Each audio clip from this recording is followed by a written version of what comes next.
Good morning. This is the Board of County Commissioners setting work session. It is Tuesday, June 7th, 2022. It is 9:01 a.m.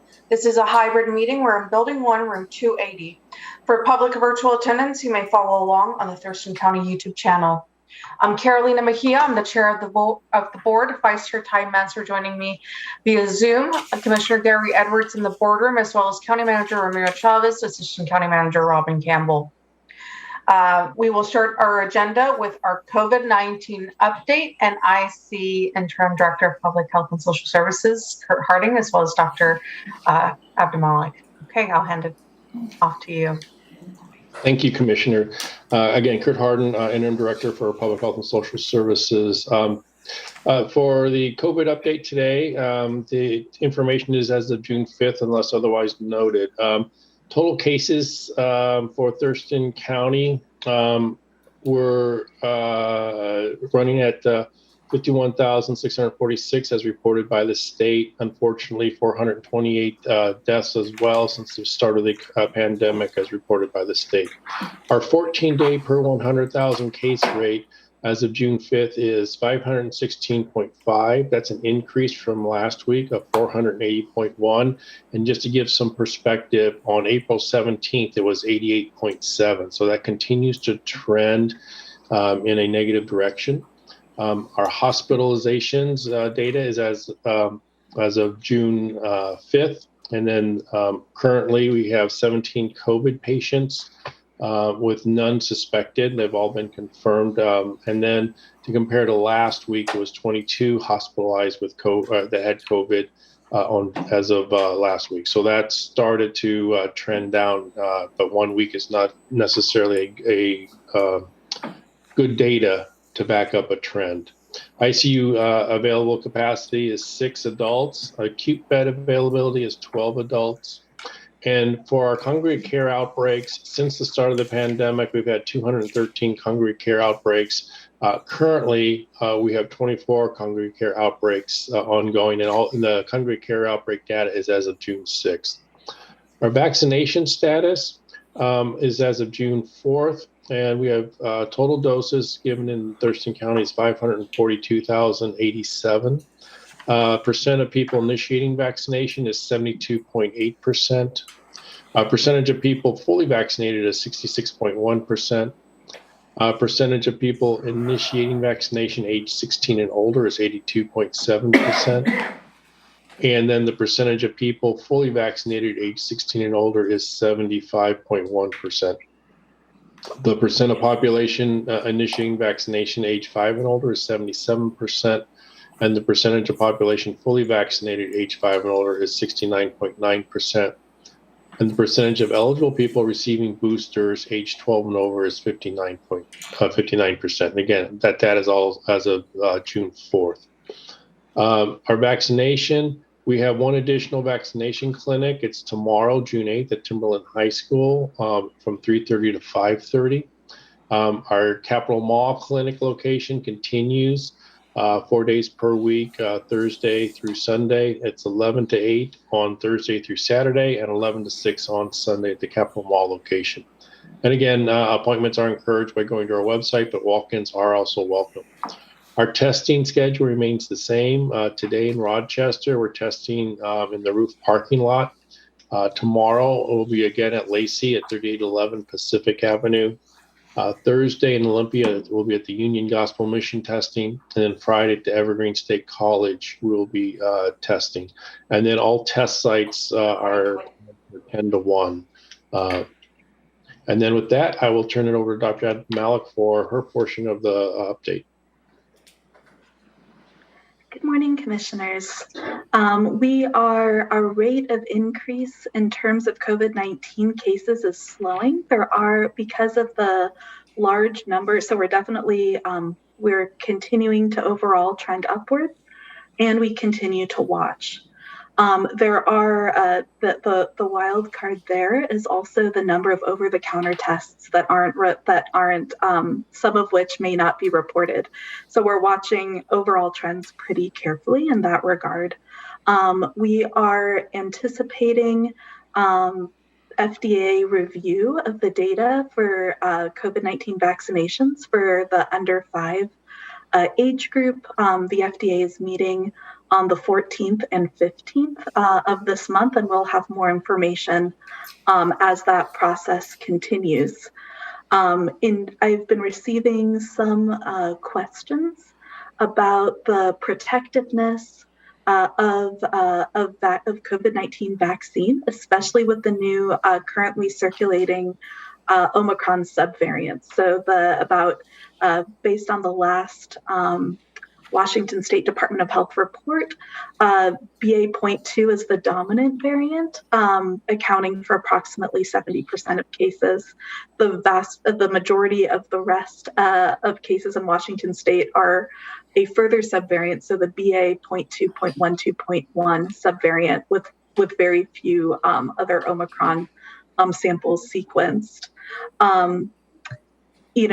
With the Omicron surge, we did see an increase in the number of folks that were fully vaccinated that became infected with COVID-19. However, the State Department of Health released on the 25th a report about the effectiveness of a primary series of COVID-19 vaccination. And a primary series is 2 doses of an mRNA vaccine or a dose of Johnson & Johnson.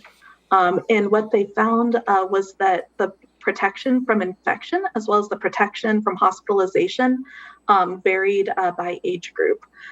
So looking at the 12 to 24 age group, folks that were not vaccinated were 1.7 times more likely to become infected and 3.6 times more likely to be hospitalized than folks who had received a primary series. When you look at the 35 to 64 age group, it goes up to 1.9 times more likely to be infected and 3.9 times more likely to be hospitalized. And that difference actually increases and is more stark in the 65 and over age group in terms of this.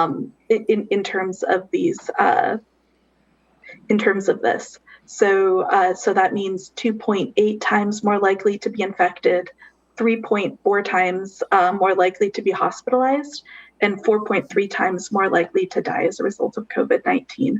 So as we move, this doesn't count booster doses.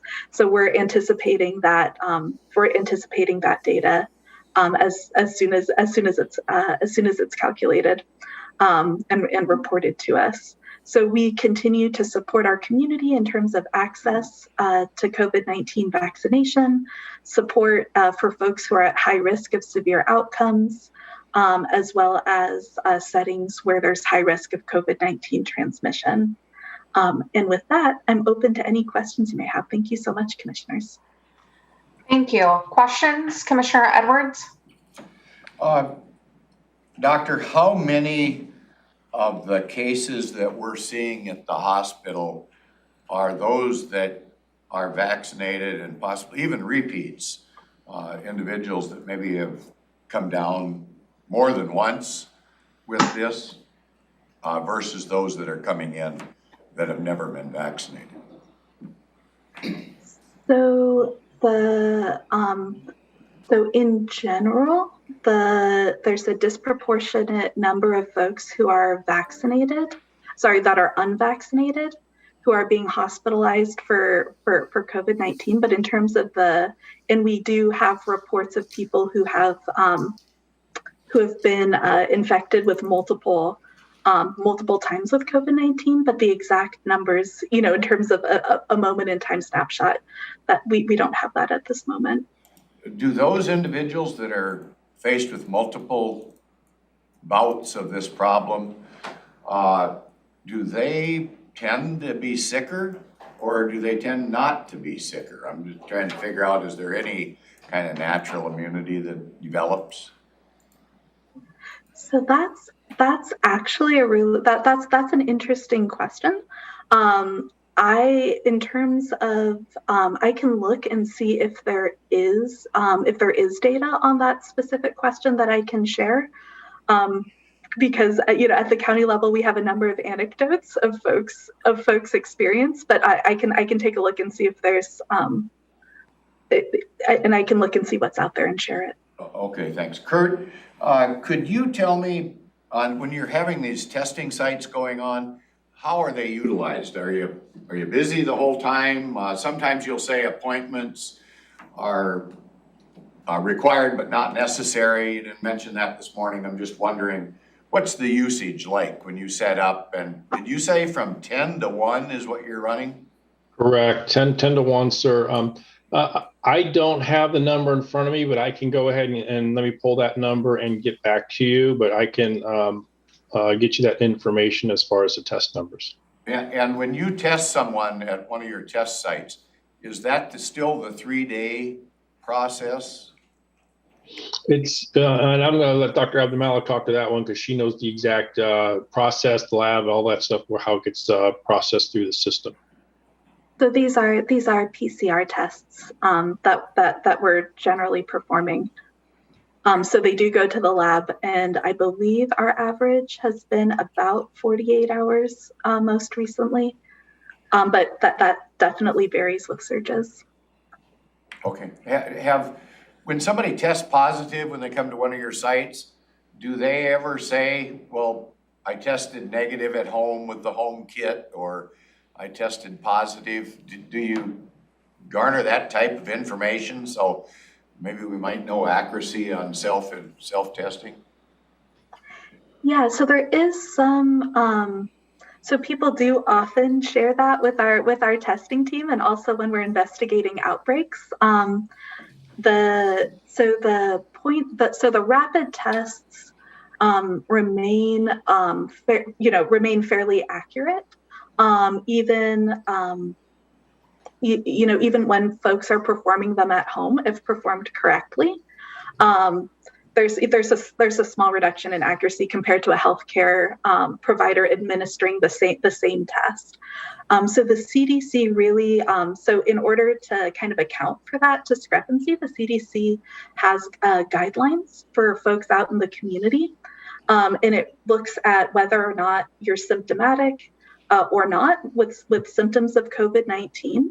If you're symptomatic with symptoms of COVID-19 and you test negative on an at-home rapid antigen test, the guidance is to get a PCR test, which will detect much lower viral loads than the rapid antigen test, or to wait 24 to 48 hours and repeat that rapid antigen test. So we've been hearing reports of folks becoming symptomatic, testing negative, right on that first day, and then testing positive later on in their disease course, whether by PCR or repeat antigen. So it's really important for folks, so it's just really important for folks both to test when they have symptoms, but also to stay home until they're symptomatically better, meaning their symptoms have greatly improved and they've been fever-free without use of fever-reducing medications for 24 hours. So this is one of the ways where we can all, protect each other in addition to testing. Thank you. And I'll have a follow-up to that, but I'll get Commissioner Menser first. Mr. Edwards kind of covered kind of half of what I was going to ask, which was about the mobile testing. So my questions were going to be, I understand why you do a mobile vax clinic, once a week in Rochester or whatever, because time's not really of the issue. But when time is of the issue, I'm just wondering about these once a week clinic in a certain place. If you're sick on a Wednesday in Rochester, you got to get tested on Wednesday night or Thursday morning. You can't wait for the Monday van to show up. So I was wondering, how much is that costing? How many people are using it? That was what Commissioner Edwards asked. And is there a legal requirement that we keep doing this because we've received certain amount of monies that are dedicated to it? Or has there been thought about the efficacy of that at this point with all of the free home testing, with all of the things that are evolving? Is that still a good deploying of resources? And Commissioner, that's a great question, because what we've been doing is we've been demobilizing our incident management team over the last several months, with the goal of June 30th being the final demobilization, and then going to sustained operations after June 30th. And I think, I'm not sure if the county manager is that part of his discussion later this morning, but we are standing down those assets and efforts as we go forward. And for the funding part of it, that funding is eligible under not only FEMA, but also from the Department of Health. So from the funding perspective, we are anticipating being reimbursed for the cost of that testing. However, again, we're standing that down, and we're gradually going to June 30th. We will be into a sustained operation for the rest of the year, a much smaller sustained operation.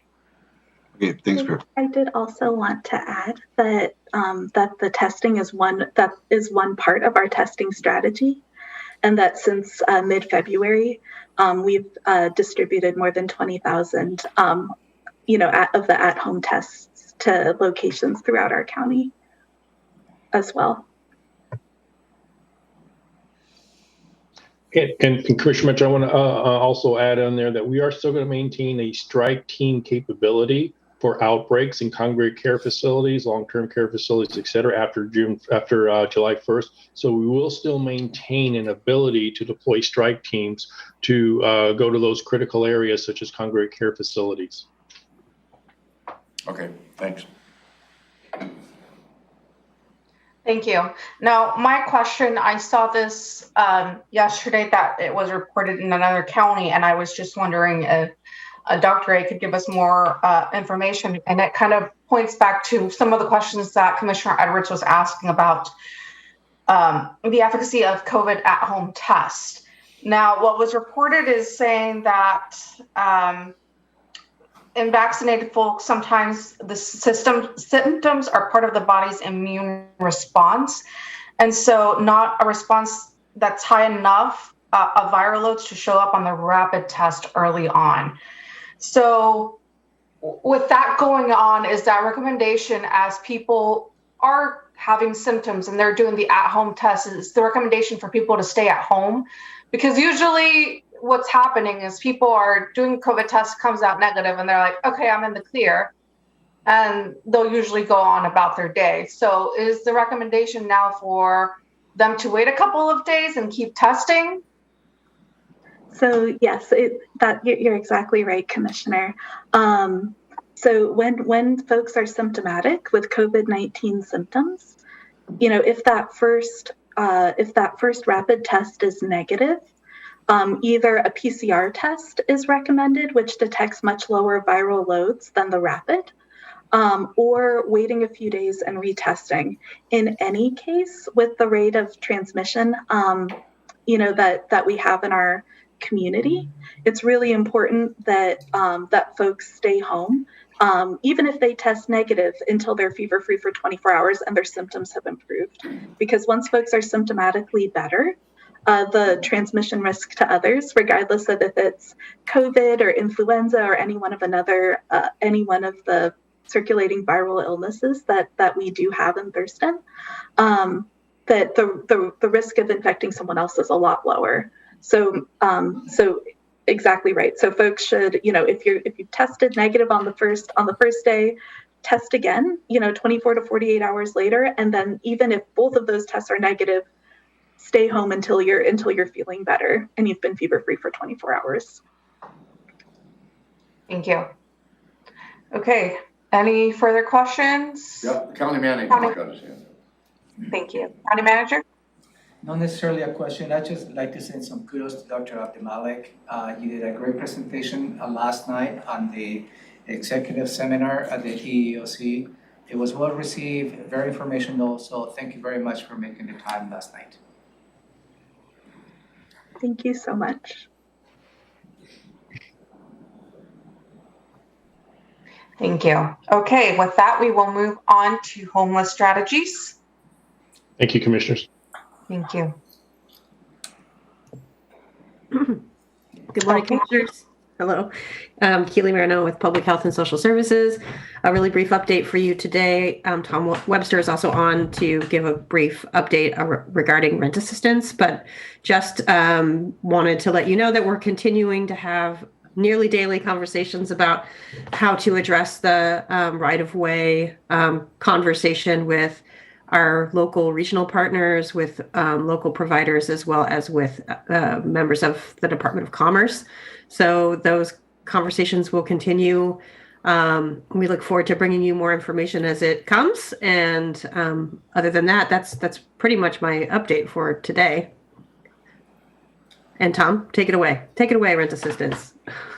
All right. Thanks, Keely. Tom Webster, Public Health and Social Services. Just a quick update on rental assistance. So Life Stories continues to work on applications. So we have about 321 applications that have been approved for about $3.1 million of rent assistance.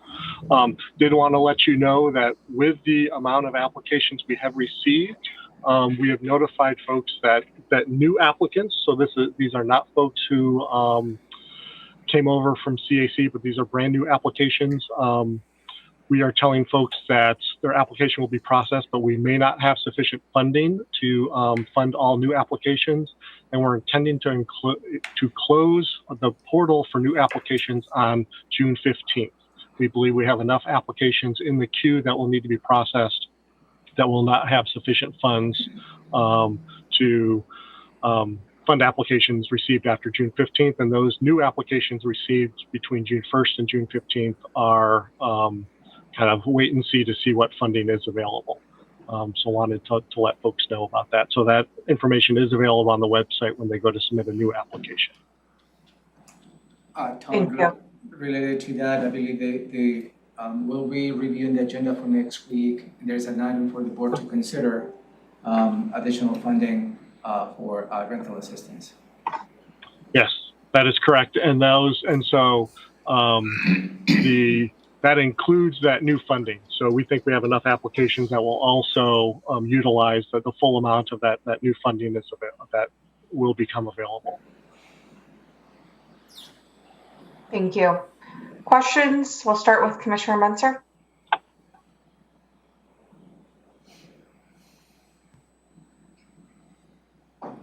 Little confused there. So we're cutting off applications, but there's new funding coming. Won't that be really confusing to people?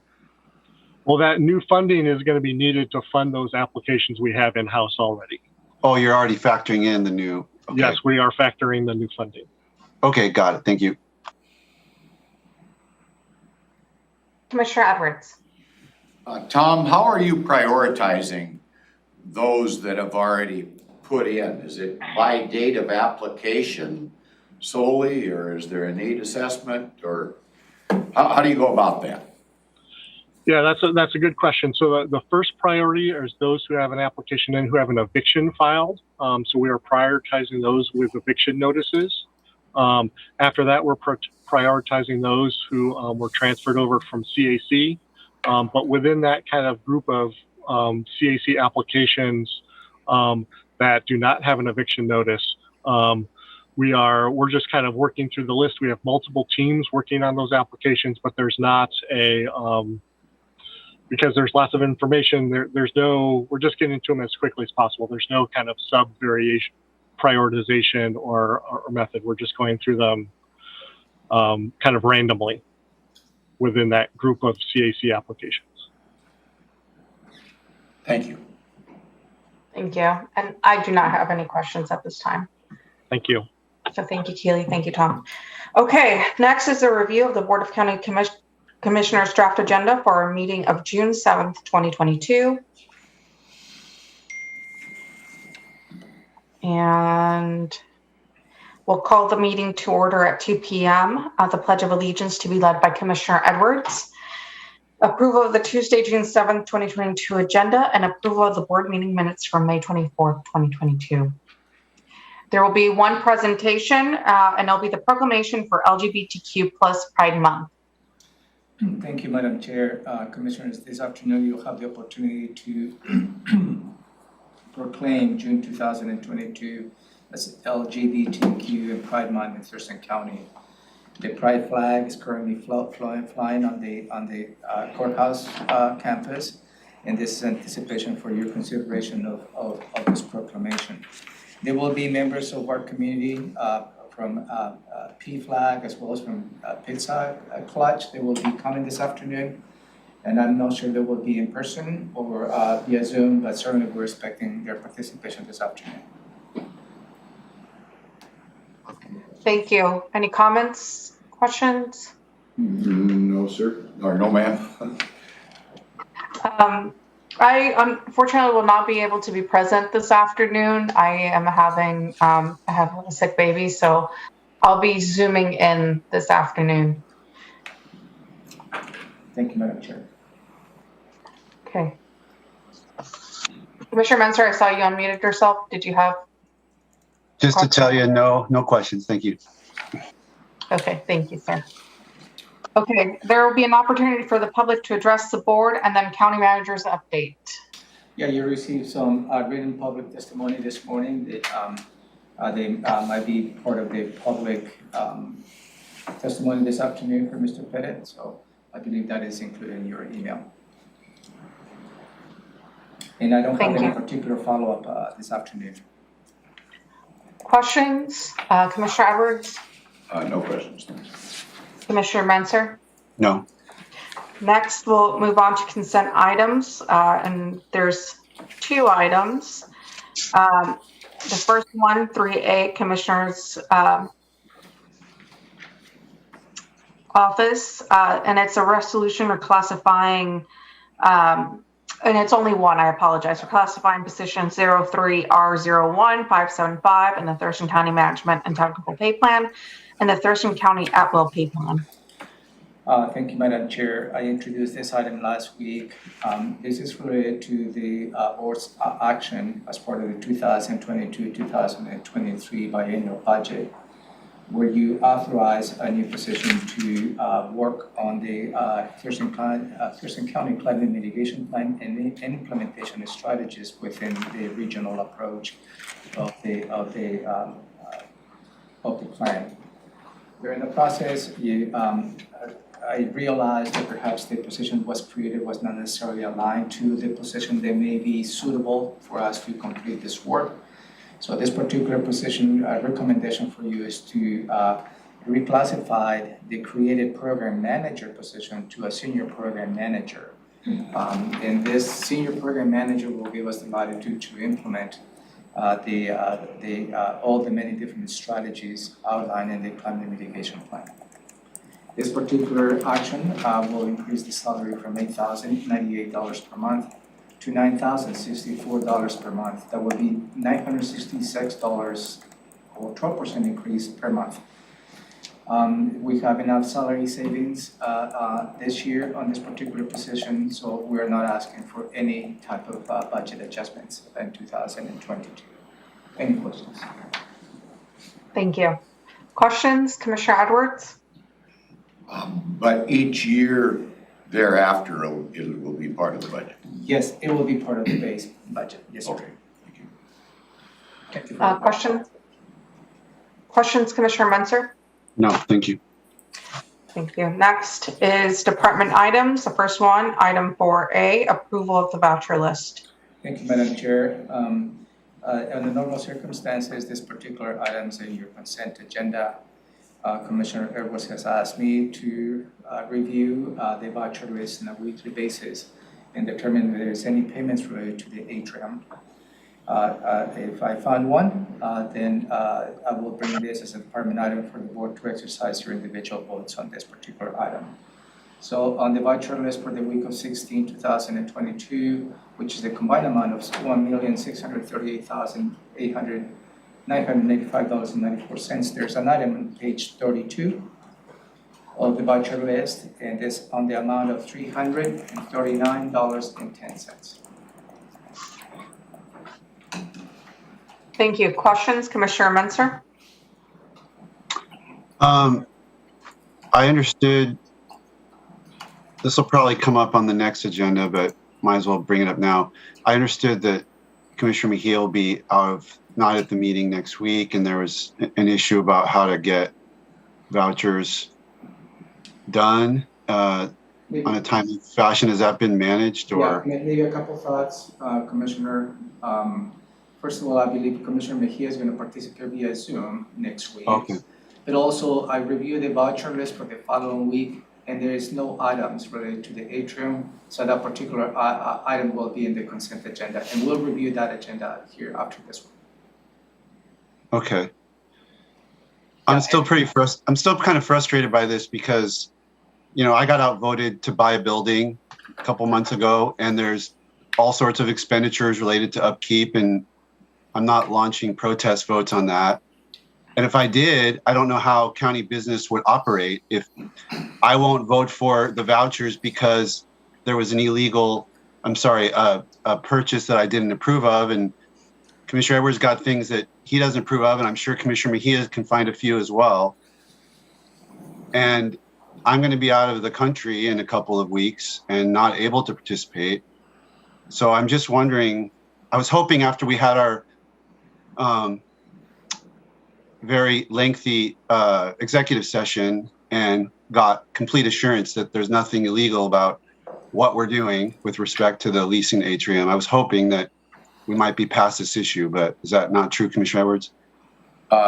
Sir, I guess I'll have to, I wasn't going to comment on this, but I will say that you touched on my concern. I don't mind losing a democratic process vote and that vote being 2-1 and going with the majority.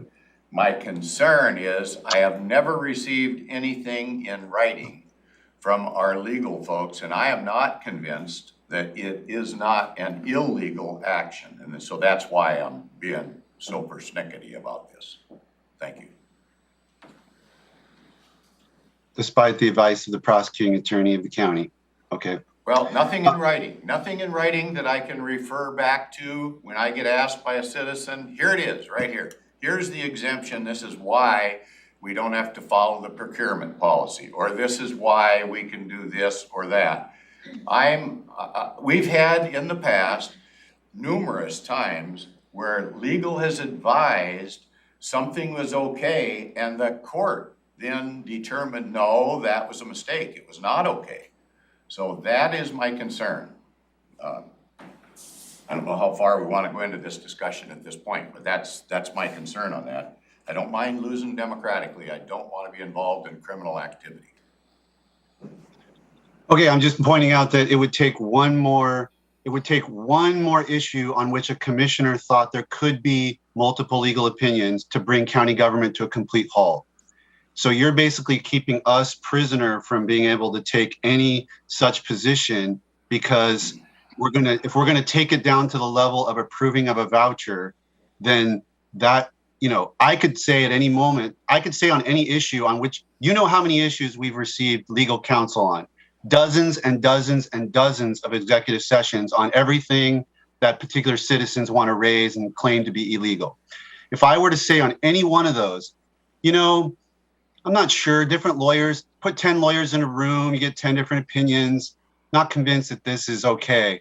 What would we do then? I guess that's what I'm trying to explore. I really don't want to get into the issue of the atrium. I do want to get into this issue of how does county government proceed with 3 commissioners needing to approve expenditures pursuant to a democratic process when, we've got into this with the budget before, where it's like, none of us ever agree on every single element of the budget. And if we're all going to take protest votes, and whether we say it's because we have a question about a legal interpretation or not, there's all sorts of legal interpretations embedded in all kinds of decisions we make on the budget. Mr. Pettit will raise a dozen every budget cycle. So I'm just wondering, this doesn't seem to me, this can't be how it works, because otherwise, a couple of commissioners who are a little bit stubborn could bring county government to a complete halt. And I can't imagine that's how we'd want this process to play out. I will. Am I making sense? I'm not trying to attack your position. I'm just trying to figure out how we could, if 2 of us felt the way you feel about 2 different issues, we'd be completely handcuffed. Right. And all lawyers can do is say, this is my opinion. Sometimes there's always issues where, you're never going to be able to satisfy. A lawyer cannot ever say 100%, 0% chance of any judge in any court in any jurisdiction ever ruling against you. That can never be said on any issue. Whether the sky is blue, I can find a judge that will probably tell you the sky is not blue. I do think that I have given the county an option to explain, and that option I've asked numerous times for Attorney General opinions, and I've asked for written opinions from the prosecuting attorney. That's all I'm asking for, is a written opinion that will show that the opinion is correct. Because 2 years down the road, what am I gonna refer back to something we had no notes on from an executive session in which I'm not allowed to keep information in the first place, and I have nothing to reflect back, here's why I voted this way. So all I'm asking is that we have very transparent government for our public to review at will and make sure we always do the right thing. All I'm asking is that if we do the right thing, I don't have to object to it. But I don't see this as doing the right thing. And I hesitate going farther than that. Last Thursday, we had 5 meetings. 4 of those meetings were televised. The one meeting we started talking about millions of dollars in bond issues, that was not live streamed. For the life of me, I can't figure out why we would want to do that behind closed doors, not in secret, because citizens did have the opportunity to come through those doors and listen to what we did.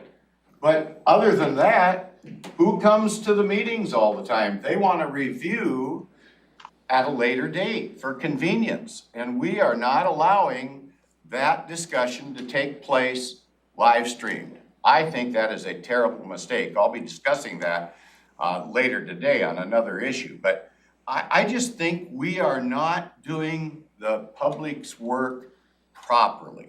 And when a lawyer tells me, hey, I can't give you a written opinion, just take my word for it. Well, I'm not willing to take their word for it because we've been overruled numerous times by the courts. And I don't want to be in that position. So, sir, I hate to drag that out. And Madam Chair, I apologize for taking too long, but I am a bit frustrated about the whole process myself. And obviously, Commissioner Menzer and I have a differing opinion.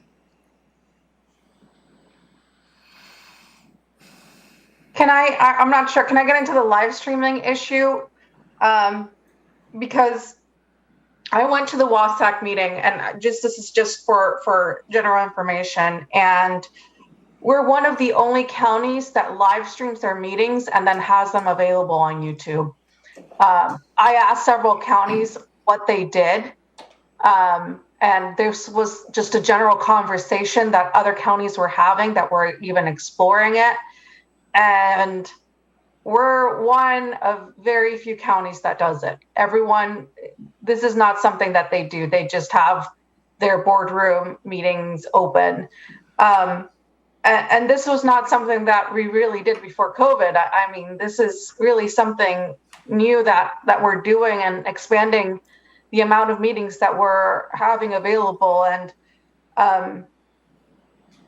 you know, Commissioners Check-in was one of the meetings that we decided way back in, I believe it was either January or February, to not have televised anymore, just because sometimes, you know, we have those meetings, sometimes we don't. They're more of an informal meeting, just to basically check in with each commissioner on what they're working on.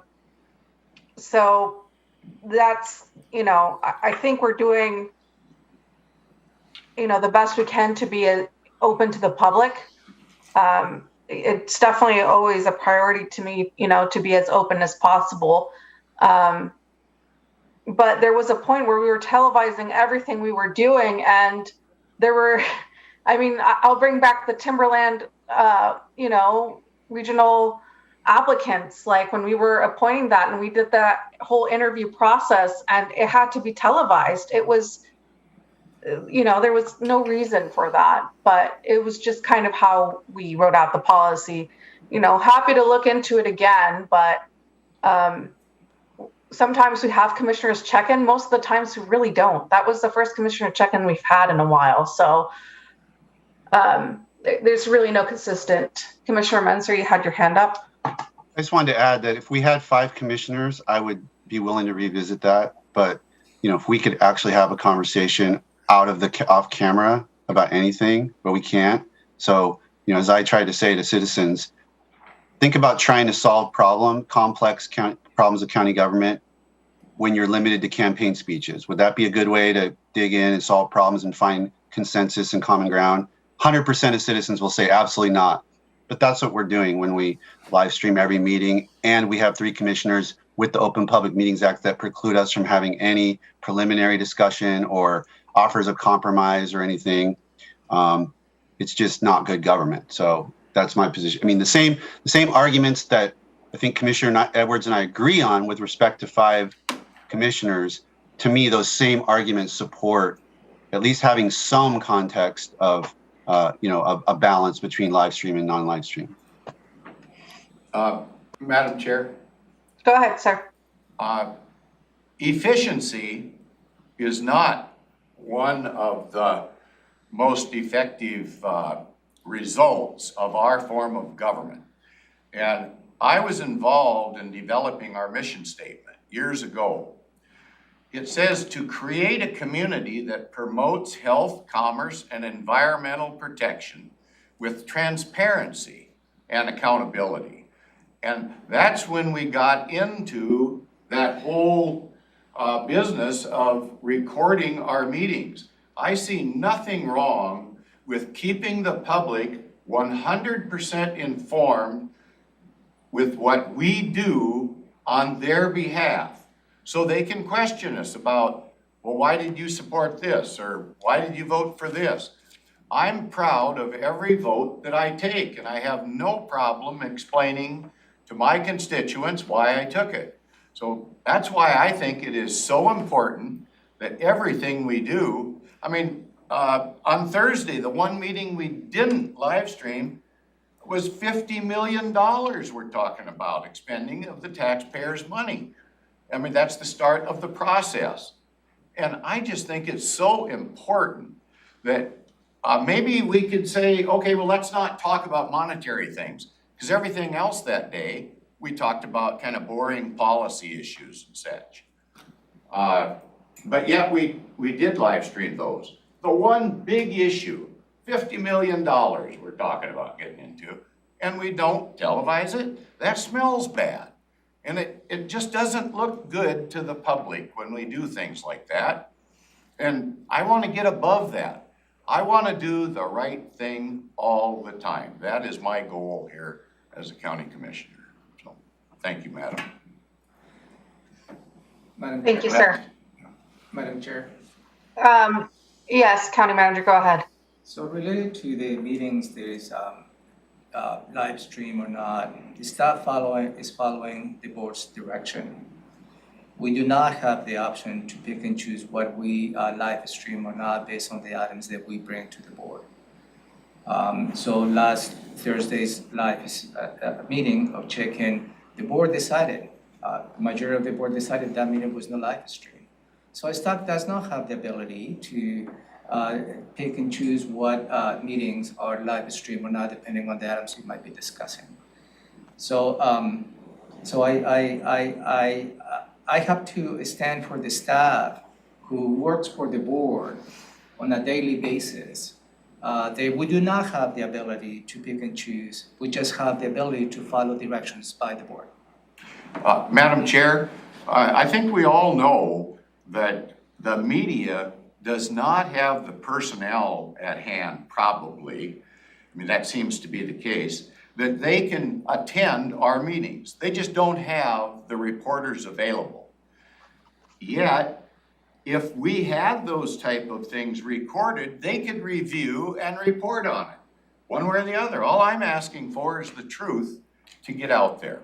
That's all I'm asking for. Do the right thing, let the public know. It is certainly not an inconvenience to record these meetings in today's day of the technology that is available to us.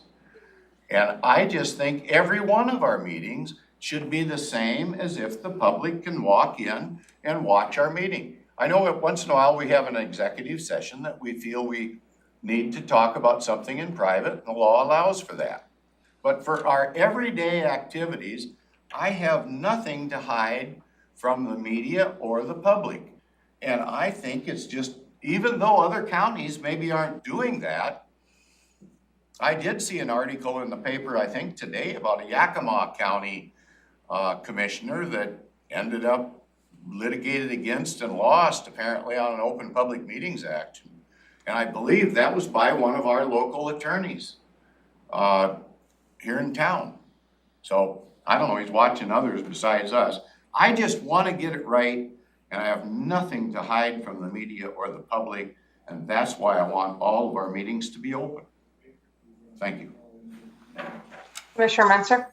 I just need to clarify something the county manager said. He said the board decided, or majority of the board decided, that Thursday's meeting would not be televised. It's not quite accurate. We decided that type of meeting would not be, we didn't specifically say don't televise Thursday's meeting, because I didn't even know what was on the agenda. It was commissioners check-in.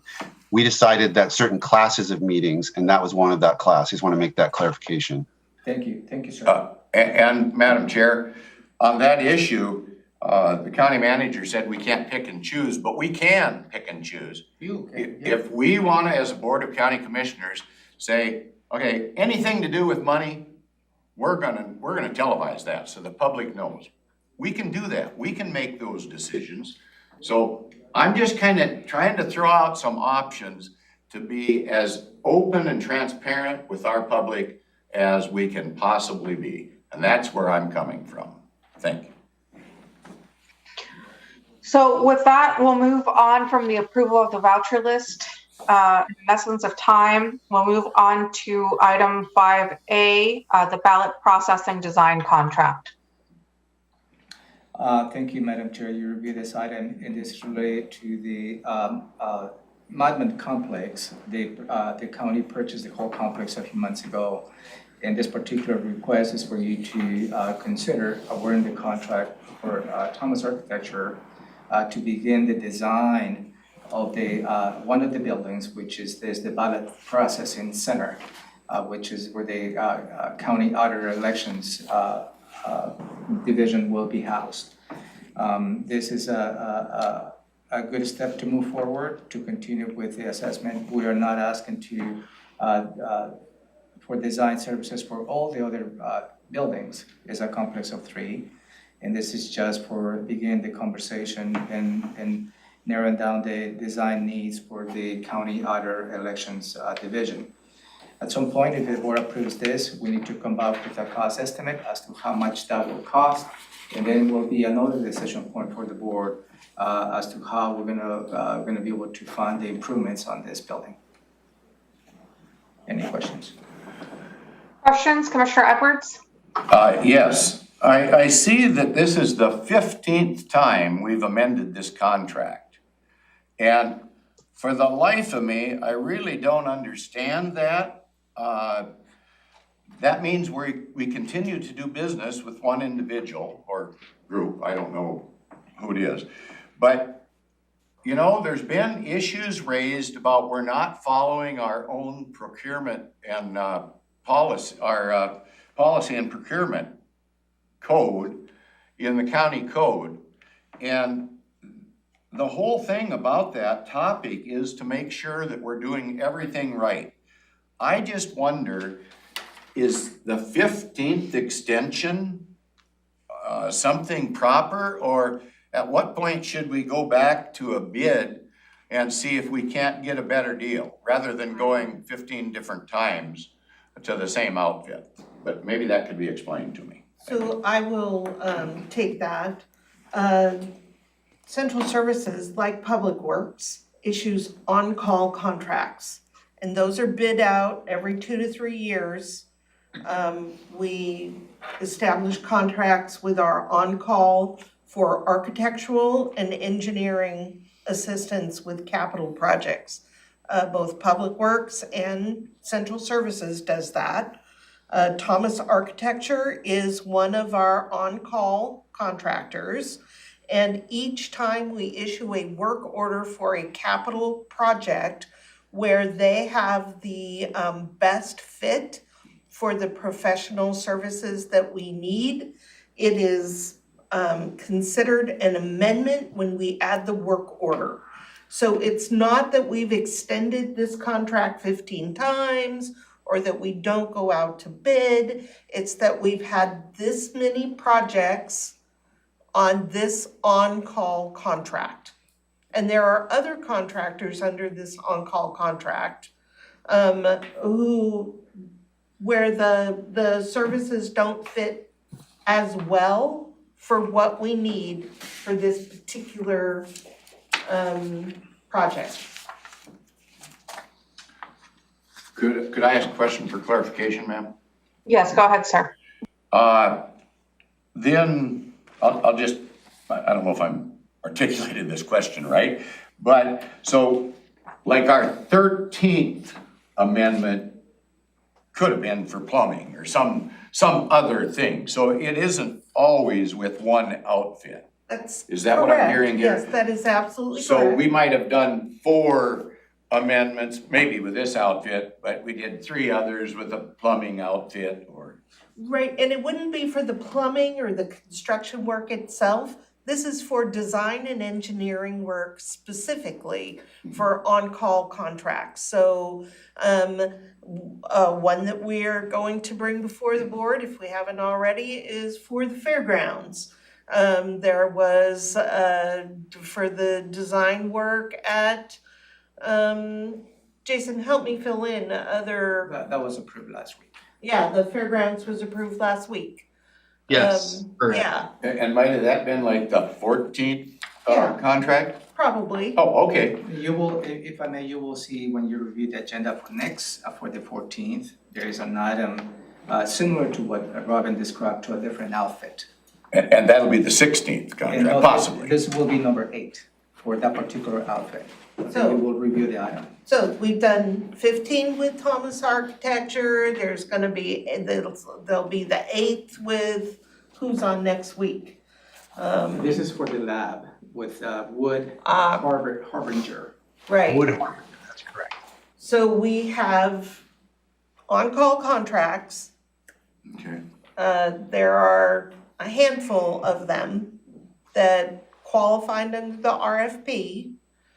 They have, because we have contracted with them for on-call work, they have fixed rates that we use when we select the firm.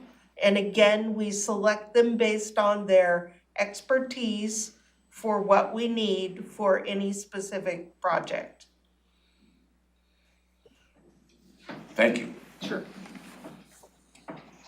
Questions, Commissioner Menzer? No, ma'am.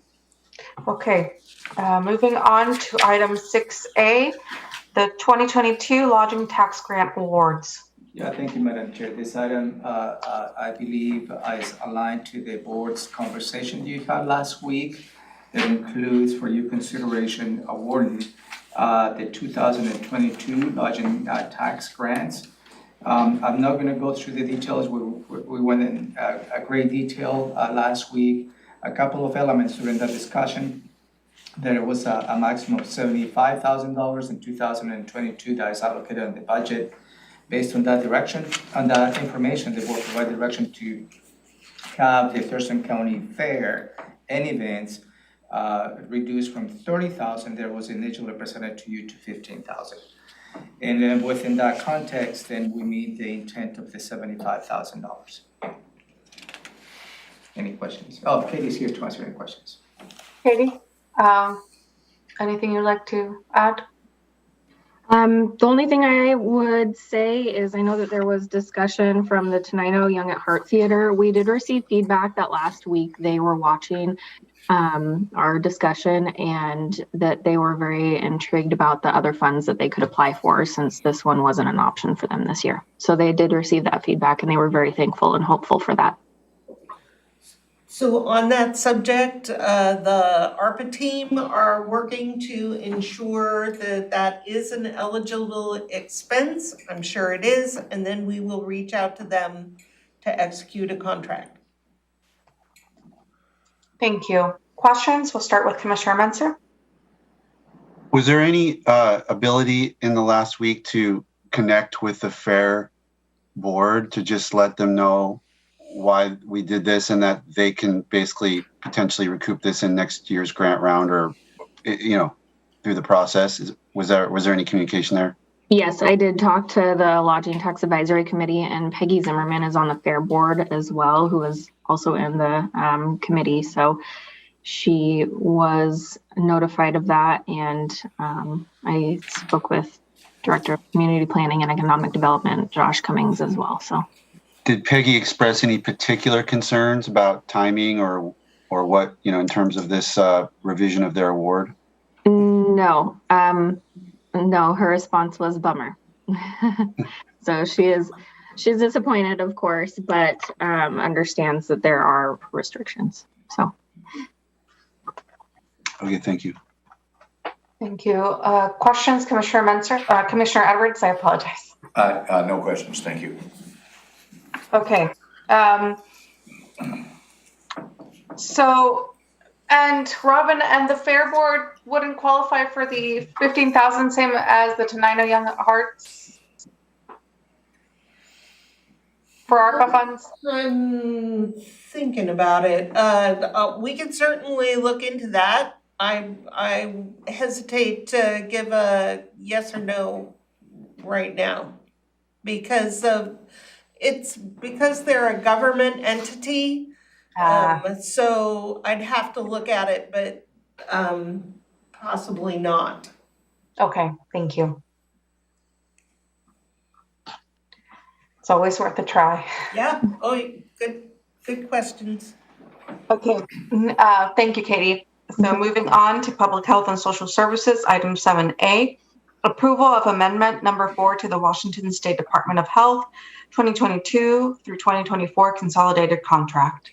Thank you, Madam Chair. As a matter of background, back in January 11, 2022, the board approved the contract with the Washington State Department of Health related to the consolidated contract. The consolidated contract is the umbrella. It provides funding to the public health and social services and in many areas in the services that we provide to our residents. Through the process, the board authorized 3 amendments already. They have a specific intent. In this particular request, on amendment number 4, we were provided additional $690,449. And that will be to continue with the mass vaccination FEMA and also to continue the response to COVID-19. Also includes the office immunization for COVID-19 vaccines. So for your consideration, then the total cost of this particular contract, in addition to the $690,449, will be a total of $6,086,969. Kurt is here to add additional perspective. Good morning, Commissioners. Kurt Harden, Interim Director for Public Health and Social Services. County Manager provided a great summary, and just if you have any questions. Thank you. Questions? Commissioner Edwards, we'll start with you. Just a point of clarification with the County Manager. You used the term cost. I think you meant income. It is income. Yeah, so we're not going to be, this is not a cost to our taxpayers, this is money coming in from the state? It covered the cost of providing services to our residents. Okay, so I mean, it's pass-through funding. Yes, thank you, sir. Thank you. And I stand corrected, the total, if the board approves the additional amendment, the total will be $6,777,418. Thank you. Thank you. Thank you. Commissioner Menser, questions? No questions, thank you. Thank you. Moving on to item 7B, Medicaid Transformation Project Year 6 Amendment, Cascade Pacific Action Alliance. Thank you, Madam Chair. You also reviewed this item. As a matter of background, back in July 2018, the Thurston County Public Health and Social Services submitted a response to the request for proposals in the Medicaid transformation projects overseen by the Cascade Pacific Action Alliance, also known as the CPAA. This regional effort aims to address a triple aim of improving the health and healthcare of the 7 counties within the Southwest region. This particular item is for you to consider having an additional $105,608 for the Medicaid Transformation Project. And the performance of this contract will go from January 1st, 2022 through January 31st, 2023, a 1-year performance contract. Chris Hawkins, I believe, is here to answer any questions. Thank you. Questions, Commissioner Menser? No questions, thanks. Questions, Commissioner Edwards? This is pass-through money as well, thank you. We received. Yeah, okay. No question, thank you, ma'am. I'm sorry, Chris, Thank you, I didn't see if you had any additional perspective you wanted to add. No, County Manager Chavez covered it well, and I think we discussed this last week. Some of the programs that are funded by this for public health and social services are very welcomed new resource or continued resource for us. Thank you. Thank you. Okay, on to the next item, 7C. Department of Children, Youth, and Family Services Contract, Concrete Goods. Yeah, Madam Chair, for your consideration is for us to receive money from the Washington State Department of Children, Youth, and Families for the amount of $30,000. And the performance of this contract will be from May 11, 2022 through October 25th, 2022. This particular funding is to purchase provisions of goods to address the short-term needs of low-income families in the Nurse Family Partnership Program. The program of the NFP, as we know it, also provides services to Thurston, Lewis, and Mason counties. The NFP works with mothers to provide support, resources, and coaching to help families that have the best outcomes within their conditions. Thurston County collaborates with Lewis and Mason counties to fulfill contract deliverables. And again, this item is for an additional $30,000 from May 11, 2022 to October 25th, 2022. I believe Kurt Harding is covering for Gretchen Thaler. If you have any questions related to this item.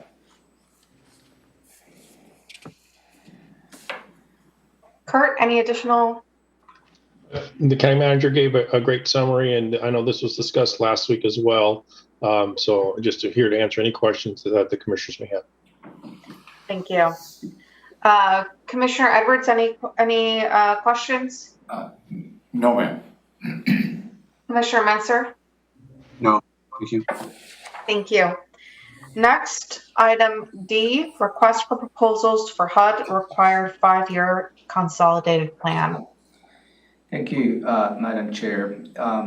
As perhaps the board is aware, related to the consolidated plan, we're currently operating on the 2020, I believe is the 5-year consolidated plan.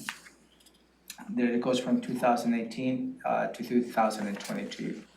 And there are many items within the consolidated plan that we need to address in order for us to receive funding from Housing and Urban Development.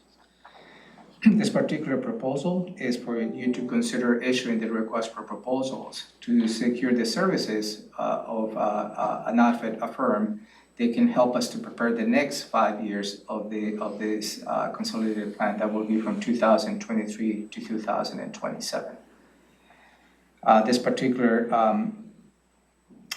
request for proposals against the coordination with the City of Olympia and includes the CDBG money as well as the home funds that we receive. And as you know, we need to specifically outline on the plan what we need to do in order for us to receive the money. So I know that Jacinta's here. If you have any questions related to this item, to issue a request for proposal for the consolidated plan. Thank you. Jacinda, any additional comments? I do not have any additional comments, but am available to answer any questions. Thank you. Questions, Commissioner Menser? No, thank you. Questions, Commissioner Edwards? I guess just for clarification, this is a federal requirement to receive federal money to pass through to help our local citizens. Is that right? Yeah, it's a requirement by the Housing and Urban Development. Okay, thank you very much. Thank you. Next is set a public hearing for program year 2022 HUD Annual Action Plan. So not related to this previous, the previous item, Madam Chair. This is related to the 2018-2022 consolidated plan. In this particular case, is for you to consider setting a public hearing for July 12, 2022 at 3 in the afternoon to receive public testimony related to the 2022 Annual Action Plan within the 2018-2022 Consolidated Plan. So this particular the 2022 Annual Action Plan includes a couple of elements. The amount funds available for 2022 for the home program is approximately $940,000, and the approximate amount for the CDBG funding is about $1,191,000. This time around for the CDBG funding is the South counties and South cities along with the county, and that decision-making process on selecting those grants have already been completed. We're going through the due diligence before the board can approve those awards under the CDBG funding. But this is the first step before we can get through that process, just to make sure the board receive public testimony related to the annual action plan. And I can elaborate even more on the CDBG process, but if you have any questions for Jacinda related to this item, she's available. Jacinda, any additional comments? My only additional comments would be just a reminder that there is a public comment period in addition to the public hearing. The comment period runs June 10th through July 12th. So we are also soliciting written comments or a phone call as well. So there are multiple ways to provide comments on this plan. Thank you. Questions, Commissioner Menser? No, thank you. Commissioner Edwards? No questions, thank you. Jacinda, is there a place, are you going to cover that on where written comment can be sent or the number that people can call for comment?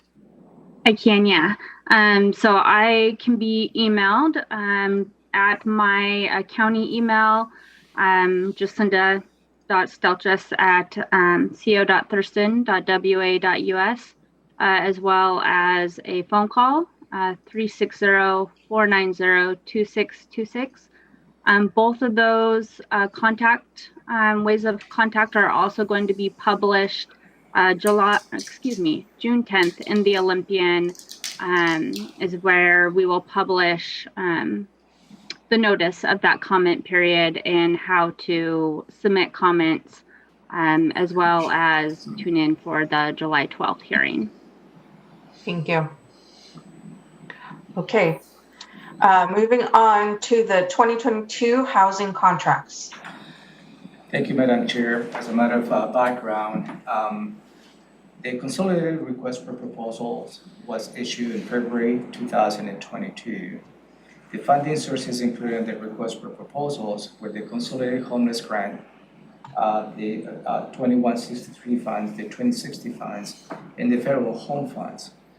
The county received 25 applications for this particular funding, 15 for housing and homeless services, which includes the 2163 and the Consolidated Homeless Grants, and 5 for housing capital projects, which includes the funding for 2060 and the home funds.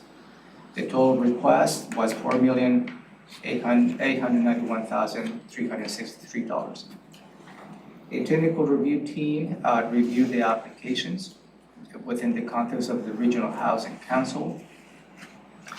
And the result of that, they provided recommendations to the Regional Housing Council on their May 9, 2022 to award 14 projects out of the 25 applications received. The Regional Housing Council made on May 11, 2022 and formally recommended for the Board of County Commissioners to award 11 affordable housing homeless services projects and 3 capital housing projects for the development of affordable and supportive housing. The 11 projects for affordable housing has a total cost of $706,915, and the 3 capital housing projects has a cost of $1,200,000. And Tom is here to answer any questions.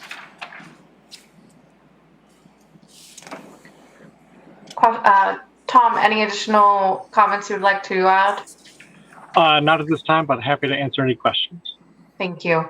Questions, Commissioner Edwards? No, we've had a lot of discussion on this. Thank you, Tom. Commissioner Menser? No, thank you. Thank you. Next is the 2022 housing contract renewals.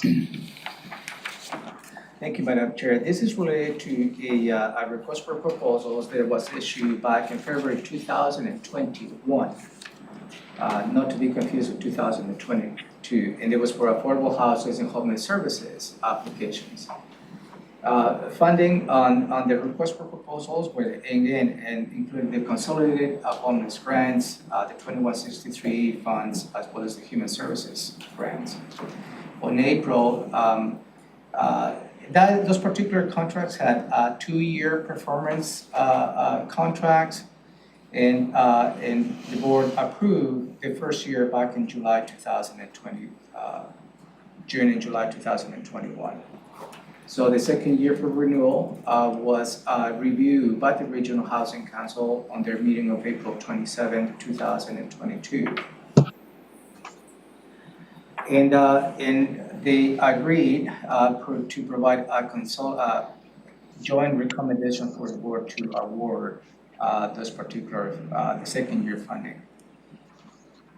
The Regional Housing Council moved to recommend the Board of County Commissioners in addition to the second year award of these contracts to increase the basic needs by $18,420. And that will be part of this proposal as well. This action includes 28 overall total contracts. Again, they were awarded back in 2000. They were selected by the request for proposals issued back in February 2021. It has a total cost of $3,242,541. And Tom is here to add additional perspective or answer any questions.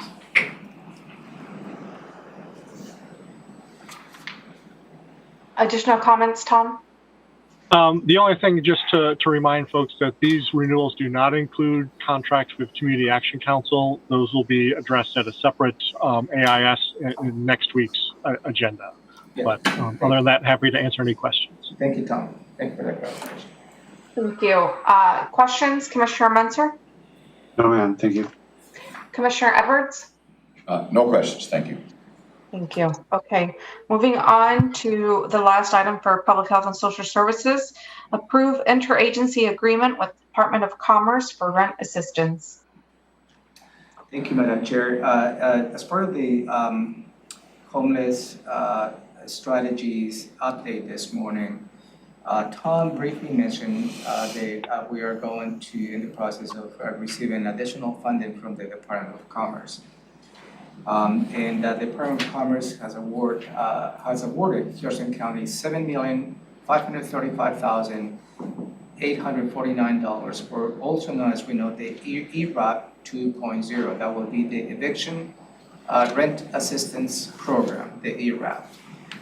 And in this particular performance of this contract, the funds needs to be spent by June 30th, 2023.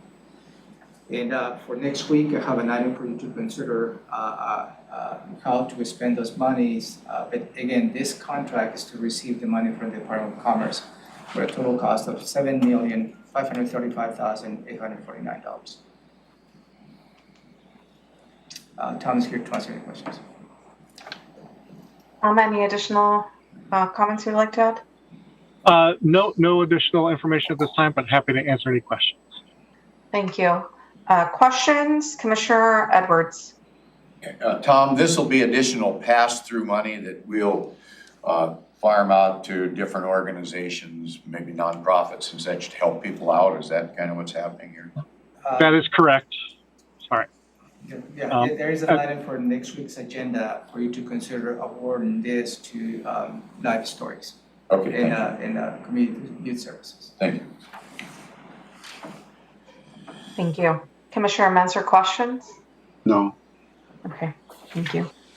Next, moving on to Public Works, item 8.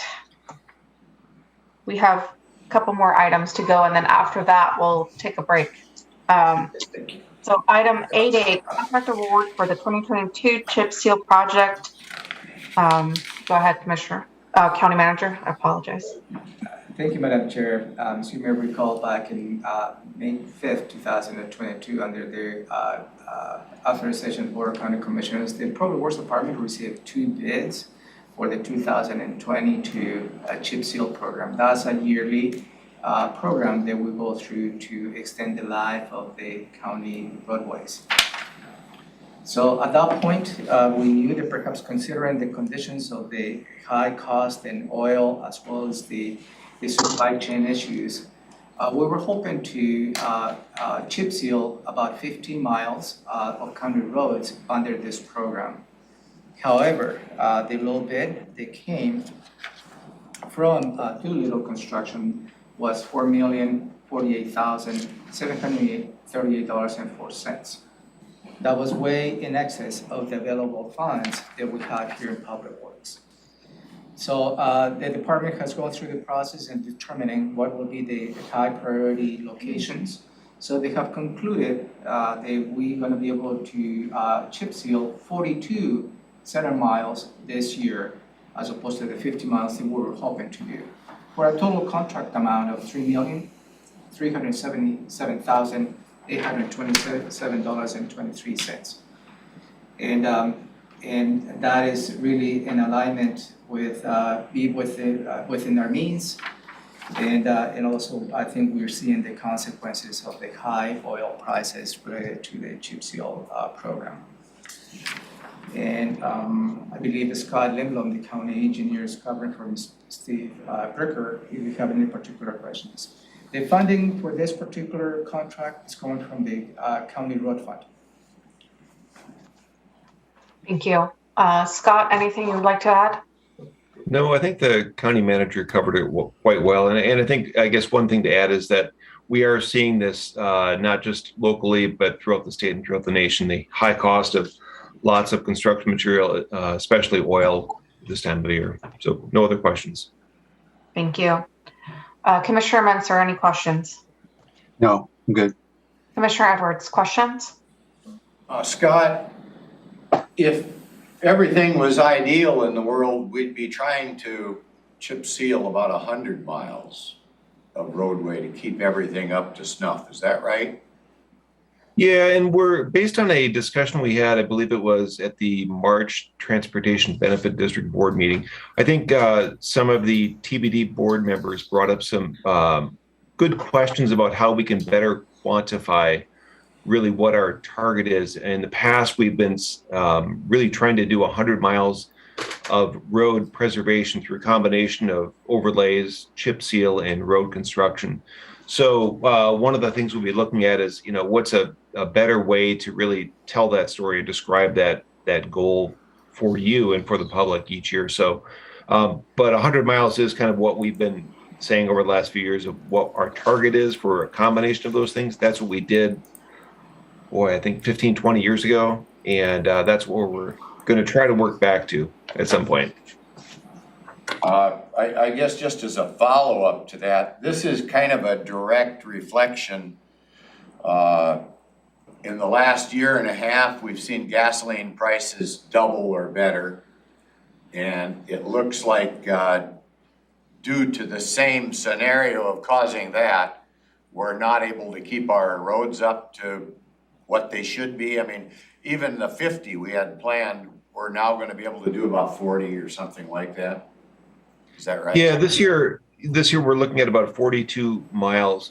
And I should note that the 8 miles that we are planning on cutting out, our road operations crews will be doing some maintenance and preservation work up in that area, be doing some crack sealing, some patching, and some thin overlay work, which we hope to allow those roads to get by until we do chip seal up in that same area again in about 10 years or so.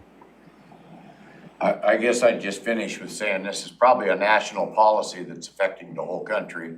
Everybody is faced with the same problem, I guess, so.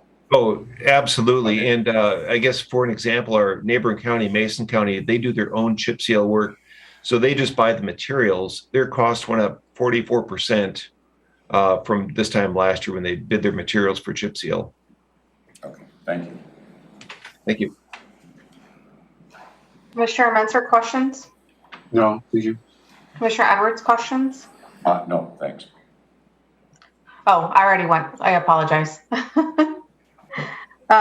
Okay, next is the contract award for Long Lake Algae Control.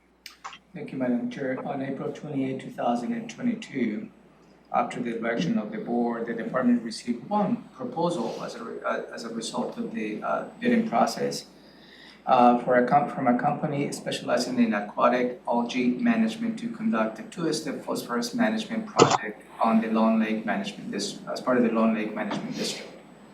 So this particular contract is for you to consider awarding this for $160,000, the contract to Aqua Technex LLC from Delham, Washington, to provide those services in Long Lake, that treatment in Long Lake. This particular item has been coordinated with the Lake Management District. It's not a board, what is it? It's the advisory group. And they're in concurrence with this particular item, I believe. Paula? Good morning, Commissioners. I'm happy to answer any questions if you have them.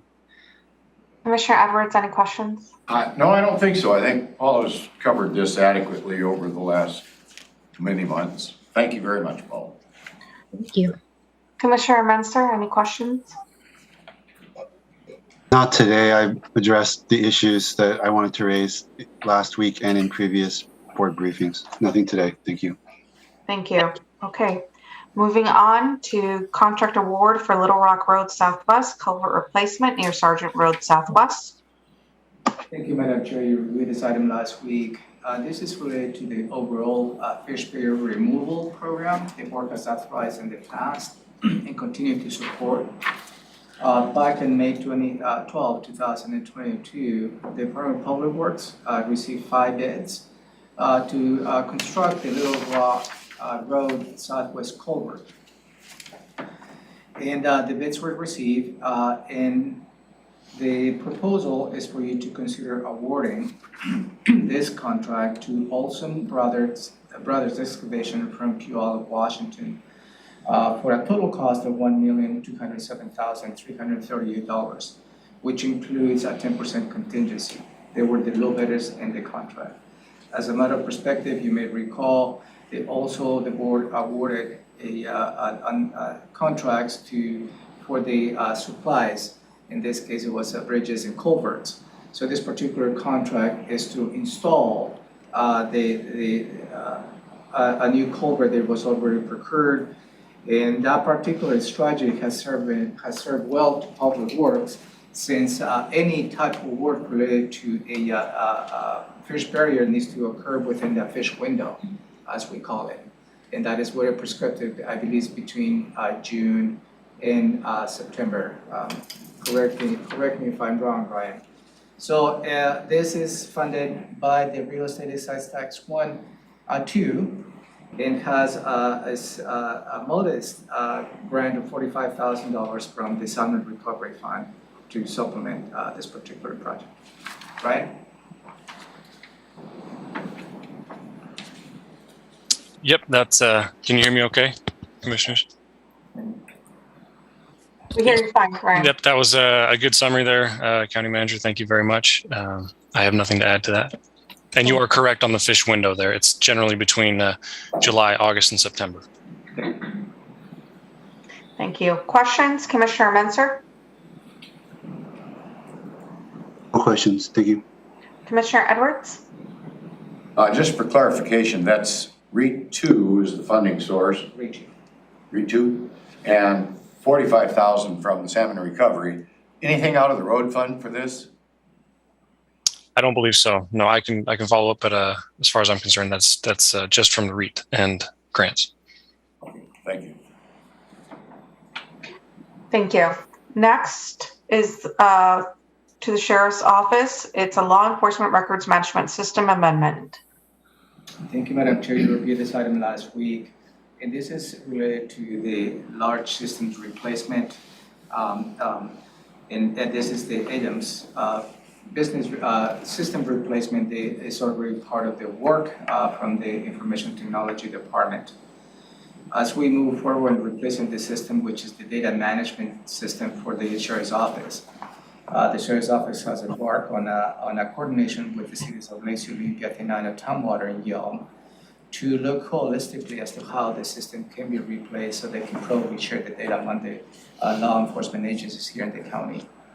I believe this is a great approach the Sheriff's Office has taken, and this particular item is for you to consider an interlocal agreement with the jurisdictions, again with Lacey, Olympia, Tenaya, Tumwater, and Yelm, to have a cooperative approach and have all the business needs addressed before we procure the new system.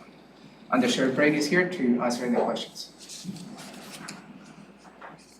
Questions? Under Sheriff Brady, is there anything else you would like to add before I move to questions?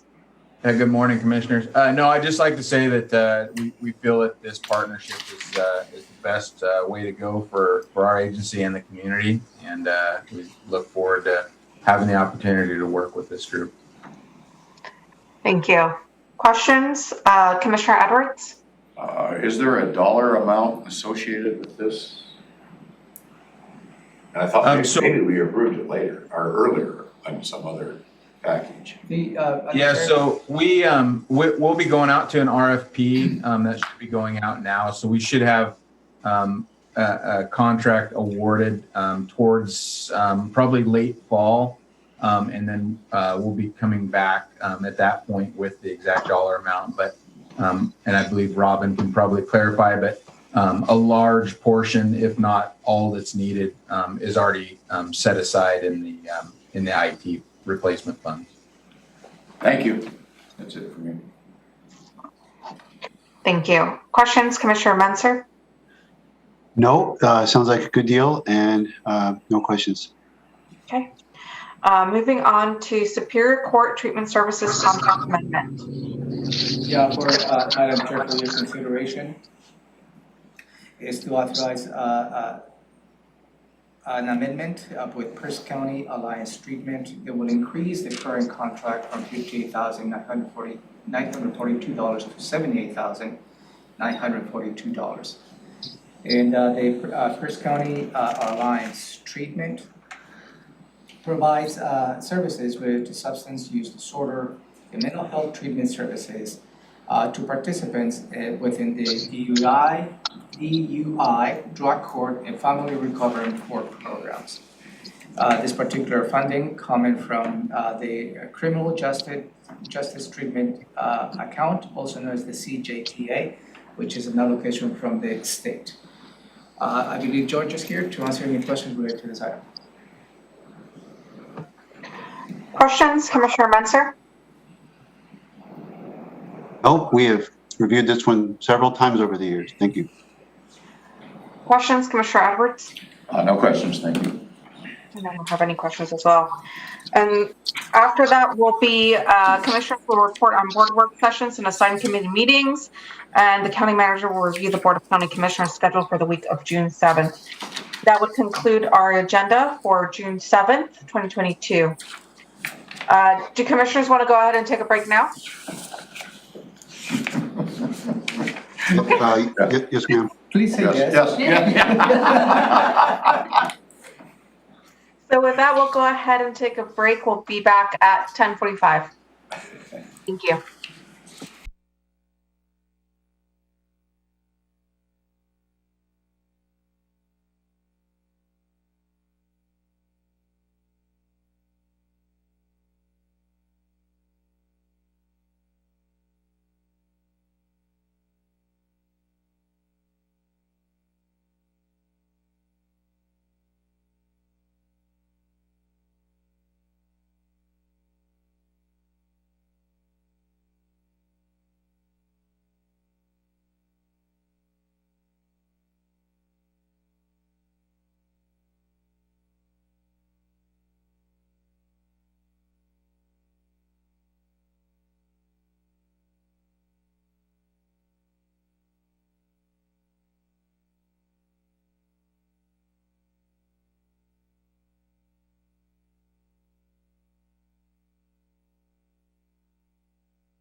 Are we live?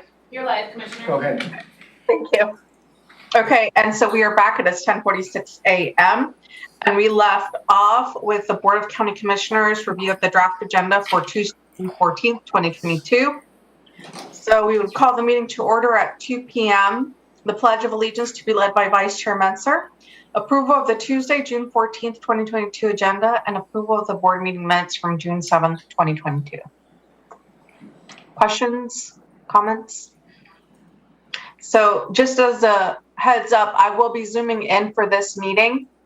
I am hoping the internet connectivity will be good, but if not, Vice Chair Menser, I'm going to ask if I am straggling a lot behind. I will ask that you pick up. Thank you.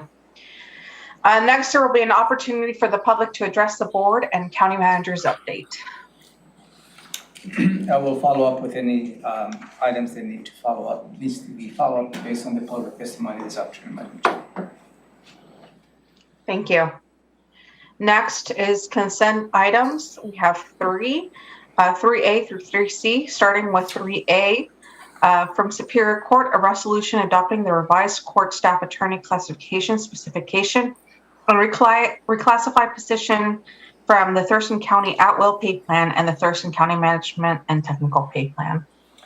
Thank you, Madam Chair. Superior Court has gone through the process of assessing a vacant position and what will be the best classification that probably meets the business needs of Superior Court. The result of that process for your consideration is to reclassify a law clerk to a court staff attorney. By reclassifying the current vacant law clerk to the court staff attorney will allow Superior Court to take, or this particular individual, to take a higher level research projects and provide analysis on a more complex issues related to the court system. This particular item has an impact on the budget going from $6,344 a month to $9,000 a month, which is a $2,656 a month, a 42% increase. The Superior Court is not asking for a budget adjustment. They can cover that based on the current allocation 2022. And as Commissioner Edwards stated, this will be part of the base budget coming in 2023, the increase. Any questions? Questions? Commissioner Edwards? Yes, I'm just wondering, is this person, I don't know the difference between what a law clerk could do and a staff attorney could do, and I'm wondering where the role of the prosecuting attorney fits into this. So is there some requirement, like we get our legal advice from the prosecuting attorney's office, and I don't know how this all fits, I'm just curious. Yeah, if it may, my understanding is that this particular staff attorney will not provide any activities related to any particular cases. It was more of an administrative help the judges will need in terms of research projects. And the current law clerk in the classification doesn't allow, I believe, the Superior Court to have further projects related to their functions and operations. I don't believe it has nothing to do to specific cases, but George is here to answer any questions. Yes, good. Go ahead. Yeah, good morning. I would have to pass that inquiry on to Judge Wilson, Commissioner Edwards, and I can certainly do that. She could provide more clarification for you. I guess what I'm looking for is the justification to step out of what maybe has been the norm and why, and what the ramifications might be and the benefits. I'm curious about. Thank you. I'll get that information for you. Questions, Commissioner Menser? I don't know that I have a question right now. I mean, if I remember correctly, the board created the law clerk position, I believe, in either 2019 or 2020 during my first 2 years. So I guess be curious to hear, was that wasn't meeting the needs, and this will, with sometimes when you see how it works in real life, you want to tweaking the dials and getting the position dialed in. I'm guessing that's what this is about, but I guess that would come from whatever follow-up we get related to Commissioner Edwards' questions. Yeah, I'm also curious about that because they were approved in 2019, Commissioner Menser. So I'm curious to see if the request was specifically for a law clerk back in the day. I remember that. What's the change now? And my question, does this include just one law clerk or does it include 2 law clerks? I believe it's only one reclassification. So then they want one of the 2 law clerks to be a staff attorney and then they want a law clerk? That's correct. And then the staff attorney would provide oversight for the law clerk.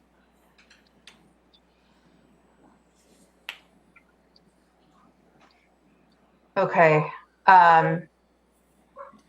So I guess I'm curious because Commissioner Zinn, or she wasn't Commissioner Zinn back in time before she was that, she was the staff attorney for, or the court attorney for Superior Court. It was half her role, and she was then also the other half she was.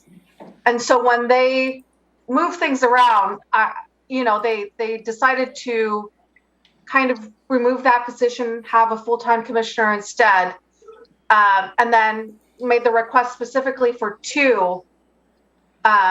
So I'm just wondering, because isn't that classification already, like they have the availability for a court attorney?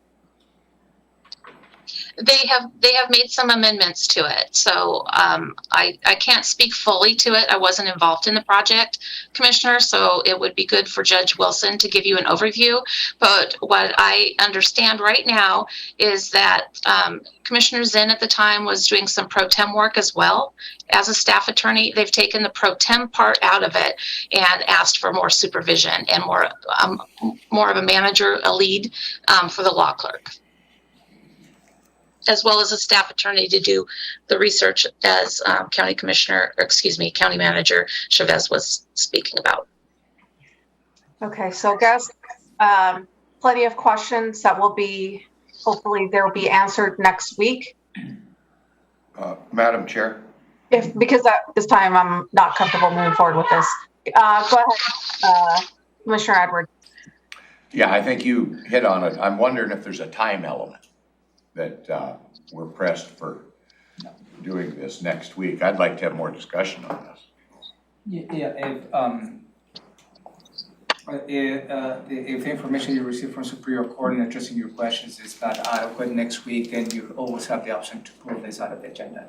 Well, I hate to even rush Superior Court to feel that they have to get us everything right now. And so you're suggesting to take this out of the agenda, period? I am, if there's not a time constraint, but I don't know. The chair said something like that. I thought I heard, but yeah, I'm kind of around the same page. I mean, if we're not able to get that information, then I'm not comfortable with moving forward with it.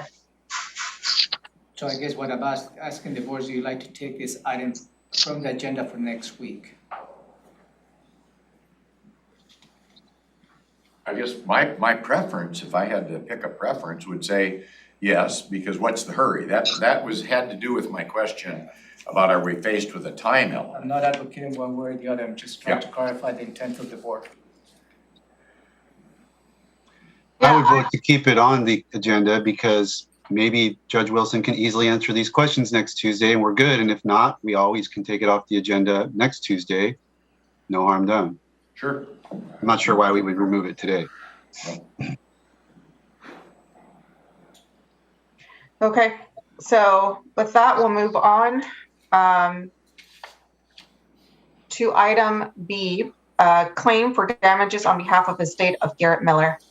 Yeah, thank you, Madam Chair. This is for your consideration following an executive session to authorize the county risk manager in the prosecuting attorney's office to participate on settlement negotiations related to the claim associated with the state of Garrett Miller. And I cannot elaborate any more than that. Okay. Questions, Commissioner Menser? No questions. We addressed this issue in executive session, and I'm comfortable with the decision that came out of that. Questions, Commissioner Edwards? No questions, thank you. Okay. So with that, we'll move on to item C, which is approval of the voucher list. Yeah, for your consideration, Madam Chair, there is approval of the voucher list for the week of May 23rd, 2022 for the combined amount of $1,485,712.68. Questions, Commissioner Edwards? No questions, thank you. Questions, Commissioner Menser? No, ma'am. Okay, so with that, we'll move on to department items. Items 4A, Thurston County Water Treatment Lab Replication Design. Thank you, Madam Chair. This item is related to the overall plan related to the 3000 Pacific, as well as the Law and Justice Center remodel here at the courthouse after some offices and departments moved it to the 3000 Pacific. As you know, here in the building 1, second floor, we have a water testing lab that cannot be relocated to the 3000 Pacific. So it has been determined that perhaps the best location as to where the new lab will be should be at the Lily Road, the Public Health and Social Services facility. They already have a counter. They can receive those samples and process those samples on the spot. So this particular proposal is for you to consider awarding amendment number 8 to Wood Harbinger Incorporated for an amount of $236,656 to start the design process at the Lily Road to accommodate the lab they will currently have here at Building 1.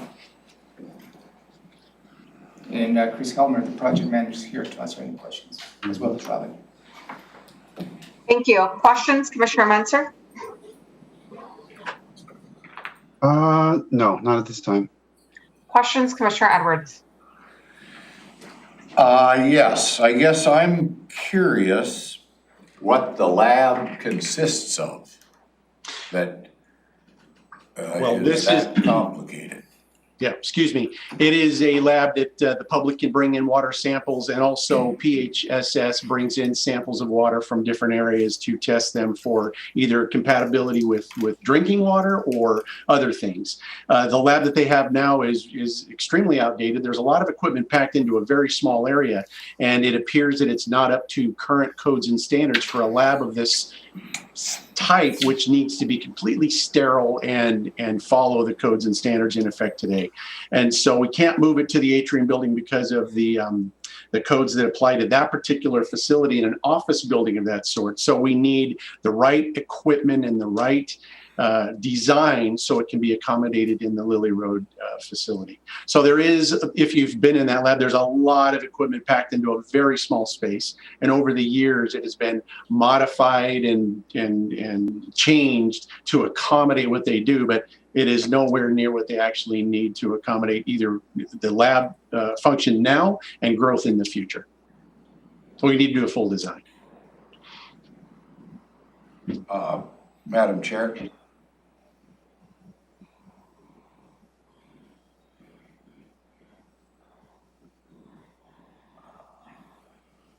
There we go. Okay, can you hear me?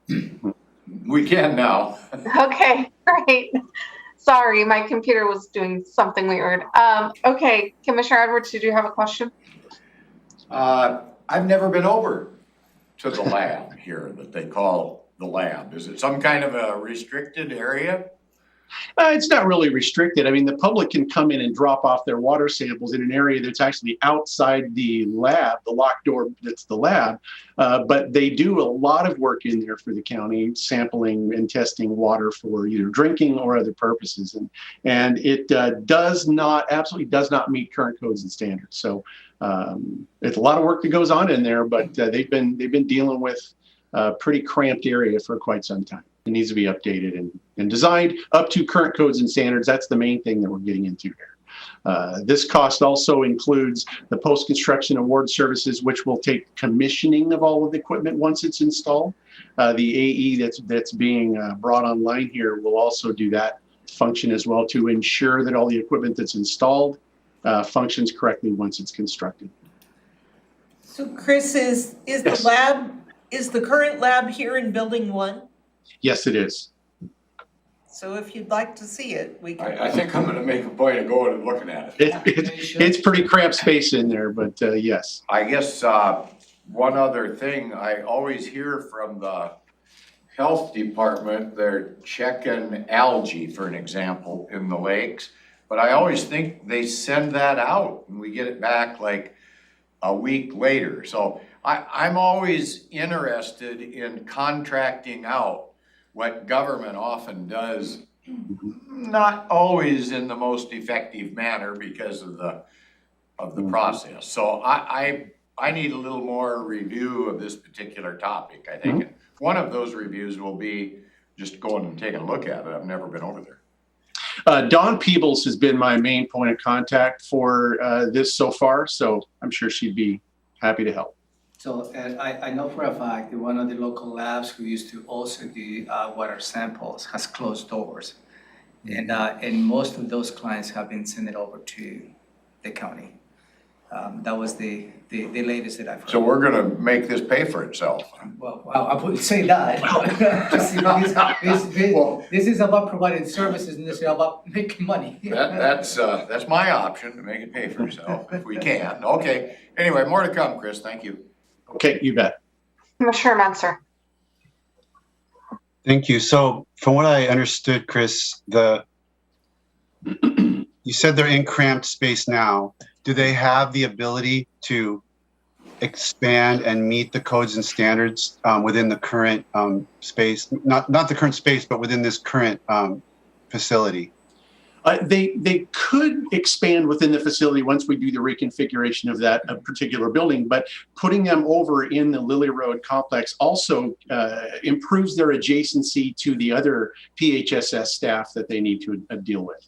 Well, I actually meant if we did not relocate, if we did not reconfigure this building, under the current situation, do they have the ability to meet the needs of their business and what they need to do if we don't move to the atrium? Right. Just the physical space itself is so cramped, and there's adjacency all around it that they could not expand enough to accommodate what they need to do in that lab. So it would be incredibly challenging, not that it couldn't be done by reconfiguring other agencies and adjacencies around it, but it would be incredibly difficult, and so really not feasible to do, because like I said, they need to update their equipment as well, and it would be very challenging to do that, if at all possible. So this is not, to summarize, this is not a problem that we have to solve because we're moving to the atrium. It's a problem that moving to the atrium will solve for us that we currently have. Well, by moving the lab to Lily Road, it will solve those problems related to the lab.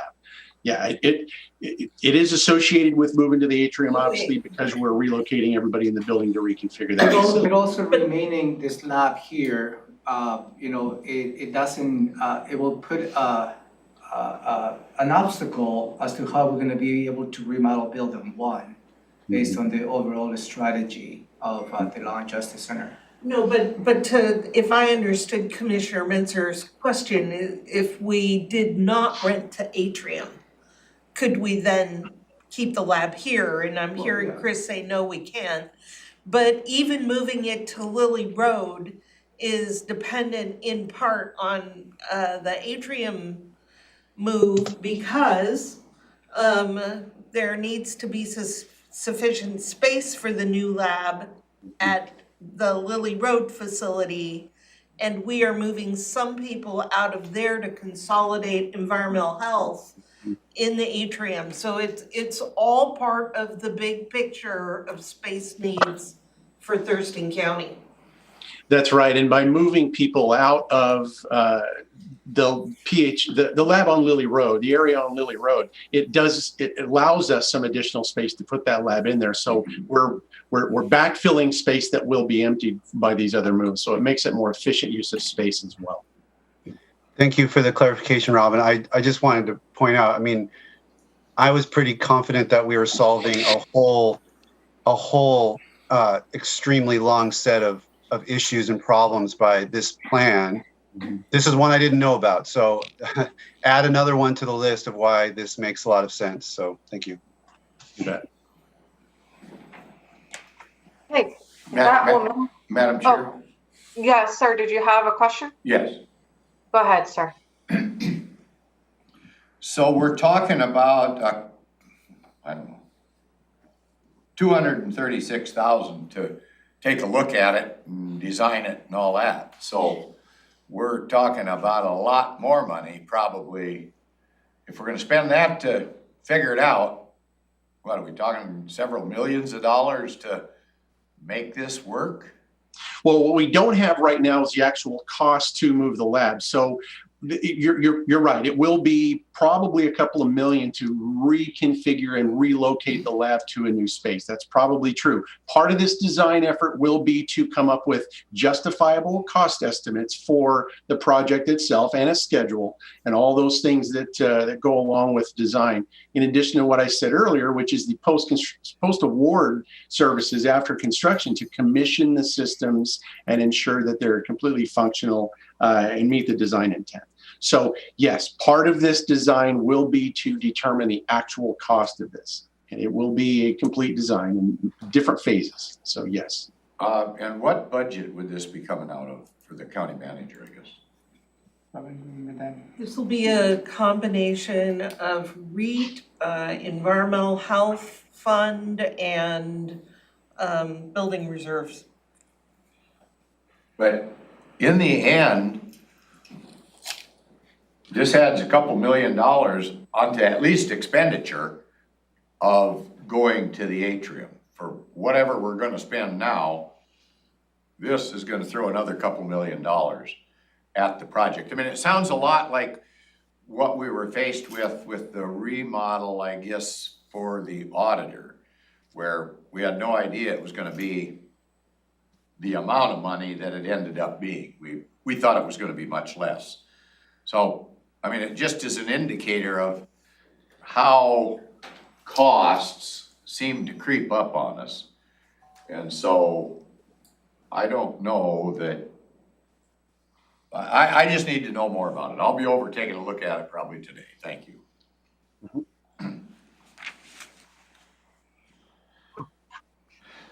Thank you. Okay, next. Thank you, Krista. Next is the approval of the interagency agreement between Thurston County, Washington, and the Washington State Department of Commerce through Rights of Way Initiative. Yeah, thank you, Madam Chair. This is a follow-up to a conversation the board had on the planning session a couple of weeks ago, where staff reported many conversations that have occurred and continues to be with the Department of Commerce. During the 2021, the Washington State Legislative Session passed Senate Bill 5662. They set aside significant amount of money to address, affordable housing and homeless needs. Within that context, they set aside $60 million to really set aside for address the individuals that are using the estates right away. Within those 10 main locations, the Department of Commerce identified across the state, here in Thurston County, they have identified 3, and out of the top 3, 2 locations are identified here in Thurston County. And that is the sense of urgency. I believe the Department of Commerce has reached out to not just Thurston County, but also the City of Olympia, the City of Lacey, as to how we can manage the overall need of sweeping what I call the estates right away. The underlying effort is not just to house those individuals in a hotel. The state is invested, I believe, in a long-term solution to provide affordable housing, sustainable housing for those individuals that perhaps will be leaving the states right away. So this is the first step for your consideration is to approve an interagency agreement with the Department of Commerce for us to receive $5 million from this funding source. The intent of this $5 million will be to cover the cost of 24 shelter beds for the next 3 years. It will also include hotel stays for individuals fleeing domestic violence. It also will include outreach for those individuals housed on the states right away for the next 3 years, as well as it will cover all administrative costs associated with this effort. I know the City of Olympia has received another agreement in this related to the Franz Anderson Road. More details that I will bring on that, commissioners, related to what if the City of Olympia will be issuing or approving that interlocal agreement. Many other elements may be coming down the road, and I believe it creates an opportunity to bring funding to address this very significant issue. This is not going to resolve everything, but certainly it's going to be a good step forward as to how we can start addressing those encampments, at least for now, at the stage right away. Keely? Thank you, County Manager. You did a really excellent job summarizing this interagency agreement. It is the first step in this emergency response. So I'm happy to, I don't have much more to add, but I'm happy to answer any questions. Thank you. Questions? Commissioner Edwards. Yes. Does this $5 million have a plan associated with an expenditure plan associated with it? Now, you made mention of the Franz Anderson project. Might this be part of our contribution to that project? No, I made a reference to Franz Anderson because the City of Olympia received a separate interagency agreement to address the improvements of Franz Anderson. This particular item before you is to address 4 specific items. 24 shelter beds for the next 3 years.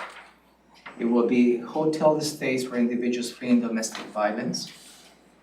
It also will increase a targeted outreach for those individuals camping on the stage right away for the next 3 years, and administrative costs related to these 3 strategies. That's all those strategies. My reference to the Franz Anderson, it was in complement to this is because the Department of Commerce is also funding that portion and perhaps maybe funding consideration to purchase a motel yet to be determined.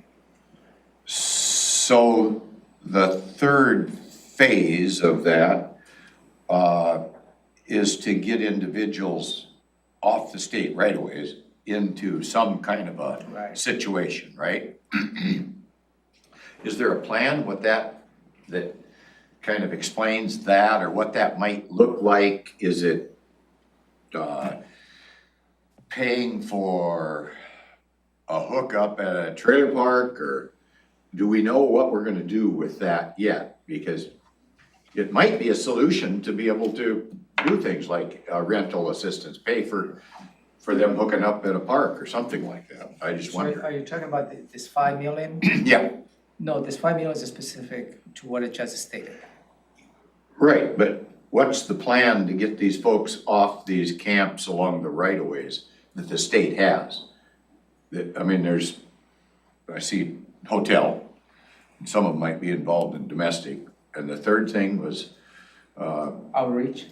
Yeah, and working on these groups but we don't know where we're gonna put them yet. That's what I'm trying to get at. Actually, if they're not going to Franz Anderson, where are they gonna go? Also, the 24 shelter beds that we're committed to under this funding, I believe goes to, remind me, is Interfaith? Yes, correct. We already have worked with Interfaith to set aside those 24 shelter beds. Do we know the dollar amount? I mean, out of $5 million, we ought to be able to get quite a bit of bed space, I would guess. I'm just curious. You know, a lot of times I see things that are proposed and then it ends up in $300,000 for a tiny home or something like that. I'm just trying to clarify what we're gonna do with it. Do we have a plan yet? Or maybe the plan is not 100% developed yet. I think we're working on that overall plan. But we're gonna get the money to work on it. Right, and I made a reference, for instance, of Franz Anderson. The City of Olympia received a similar agreement with dollar amounts to improve Franz Anderson. As you may recall, Franz Anderson is intended to bring all the RVs out of the Ensign Road. So all that is part of the overall strategy of the region that we're working on.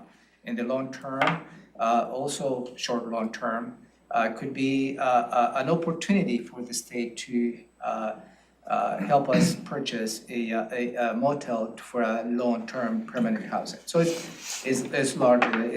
I believe it is good. The state is giving us the opportunity to access those dollars. So we're headed in the right direction, basically. Yeah. Okay, good enough. Thank you.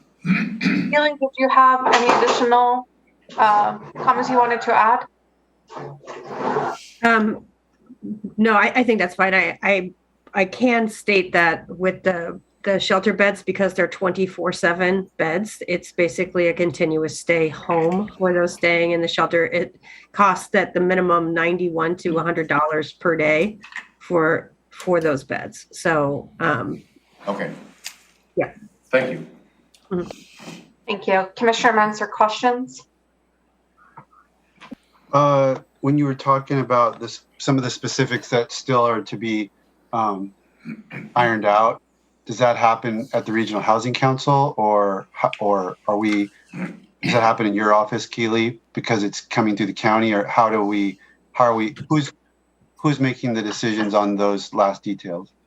So yes, to all of those things. There's several moving pieces. So for instance, if we move forward with this interagency agreement, then we will issue a request for proposals for the hoteling and for the outreach activities, which would then go before the recommendations, the Regional Housing Council, and then to the Board of County Commissioners for the approval of those awards. How the City of Olympia moves forward with, and the county regarding Franz Anderson, and that portion is dependent on those conversations, but it will follow the similar processes of like when we have, especially through the county, we'll be taking recommendations to the Regional Housing Council and ultimately to the Board of County Commissioners.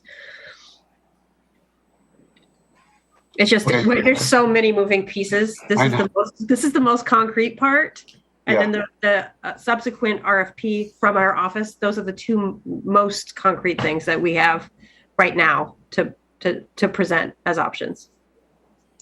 And like, maybe this is for county manager, but on Franz Anderson, that's really a project that the Olympia and the county embarked upon on a bilateral basis. So are we just working with Olympia directly on the next steps for that parcel, or is that built into our whole overall set of policies that run through RHC for various funding additions or whatever? Thank you, sir. Yes, the Franz Anderson development is a direct coordination. We have an interlocutor agreement with the City of Olympia. The county participated on 50% in purchasing the land, and also as part of the ARPA funds the board set aside, we also set aside ARPA funds for the development of the site to start having an operational component to that.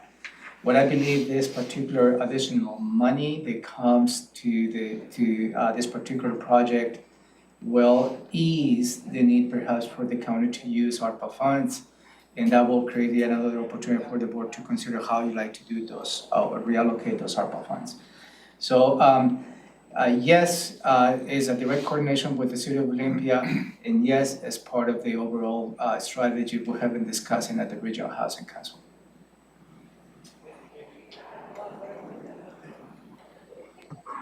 Thank you. Thank you. Okay, next is the 2022 housing contract renewals with Community Action Council of Lewis, Mason, and Thurston counties. Yeah, thank you, Madam Chair. You reviewed this item last week, and it was scheduled to have this item this afternoon. Through the conversation, and this is related to for you to consider awarding the second year to the Community Action Council for rapid rehousing. That initial contract was awarded back in 2021, and considering the items that the matters that we're dealing with the Community Action Council, this particular contract include supplemental conditions before the board can consider having that. There was a lot of discussion last week on that. I was committed to bring you the specifics, the specific language related to the additional conditions. I don't have those today, but I will have those ready for you tomorrow. And I will distribute those additional conditions tomorrow. Hopefully that will give you enough time to review. This item is a placeholder. If the board feels comfortable with additional conditions for you to consider taking an action next week. If for any reason the board or any board members doesn't feel comfortable with additional conditions, then there's another decision point the board needs to make next Tuesday morning. And that's what I have for you.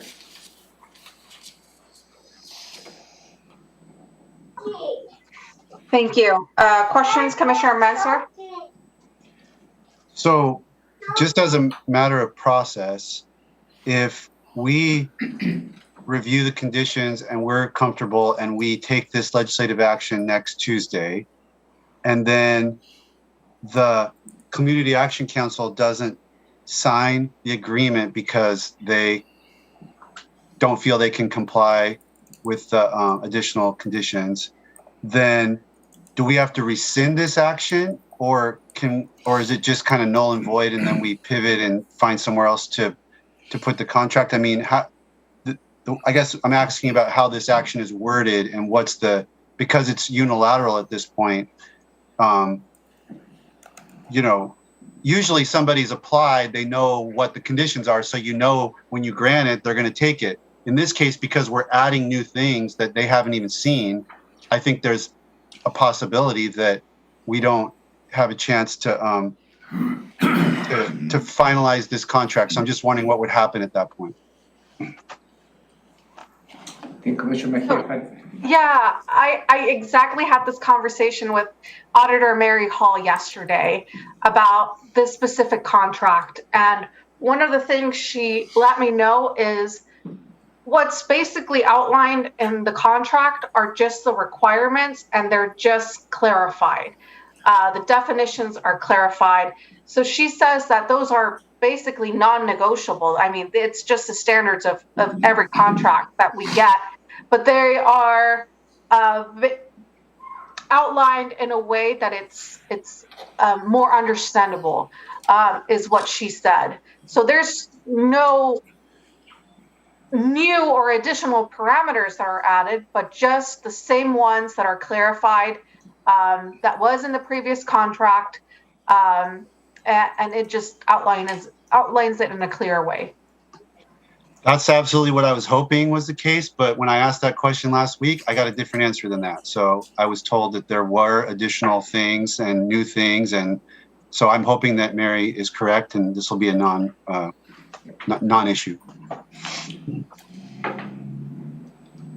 Tom, go ahead. Yeah, just to kind of add on that, I've seen the draft requirements, and I know County Manager will provide those to you yesterday. So I think there is clarification. I would say there's one request for additional documentation in line with that clarification. So there is my understanding is we are asking for a little bit of additional documentation. It's not necessarily a new requirement. I mean, it's a new requirement for additional documentation in line with the requirements around kind of invoicing. So that may be perceived as an addition, depending on how you kind of view that. It's not, it's just some additional documentation to document that they're doing what they were supposed to be doing kind of along the line, if that makes sense. It does, Tom. Thank you. It sounded unclear, but I understand you 100%. Thank you. Okay. Commissioner Edwards, questions? Yes.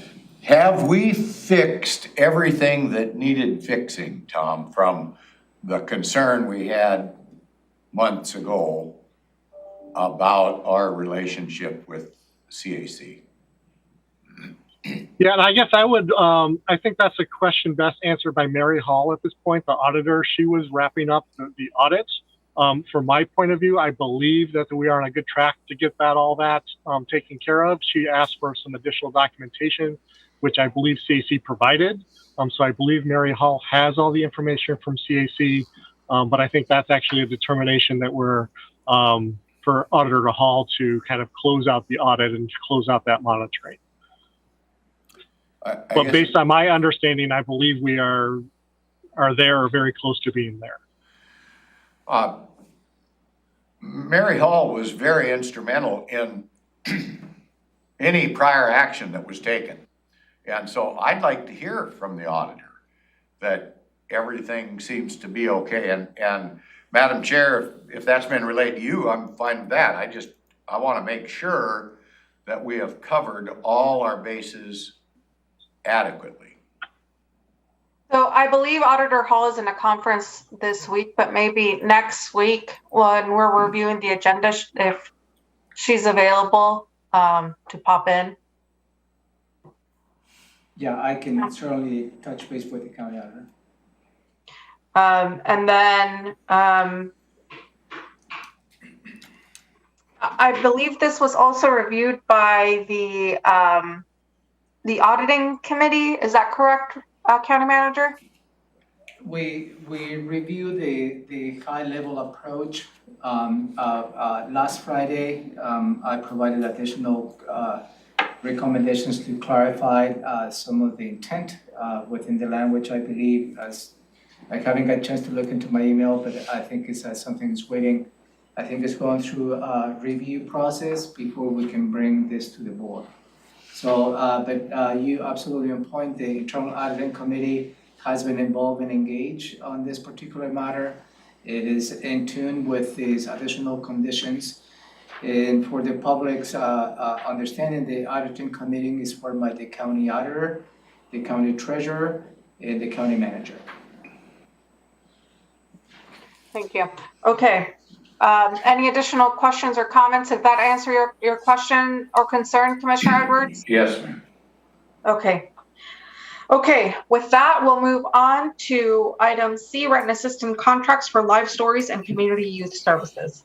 Thank you, Madam Chair. This is related to the item the board may be considering this afternoon in relation to additional money that we're going to be receiving from the Department of Commerce. This particular item is to the next step is for you to consider awarding $6,335,292 to Life Stories and $800,000 to Community Youth Services. As part of one of the conditions, the new money from the Department of Commerce requires that at least 10% of the households needs to be served to young adults between the ages 18 and 24. And the set aside of $800,000 to the Community Youth Services addresses that condition.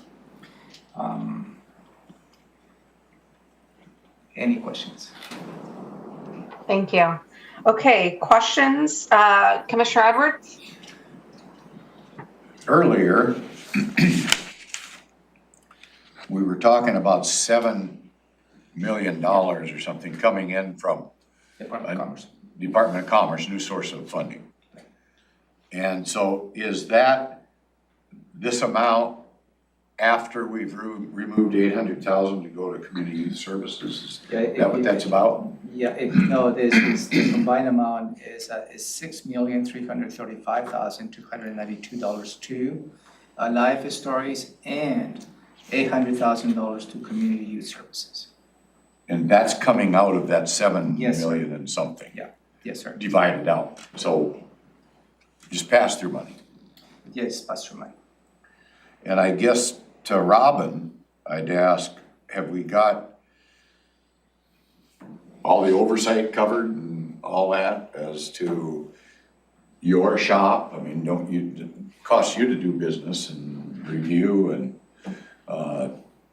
process all this stuff. So is that part of it? Is there like a 10% contingency in there for our operational costs, or 5? I don't know what it would be, but usually there's something that covers administrative overhead.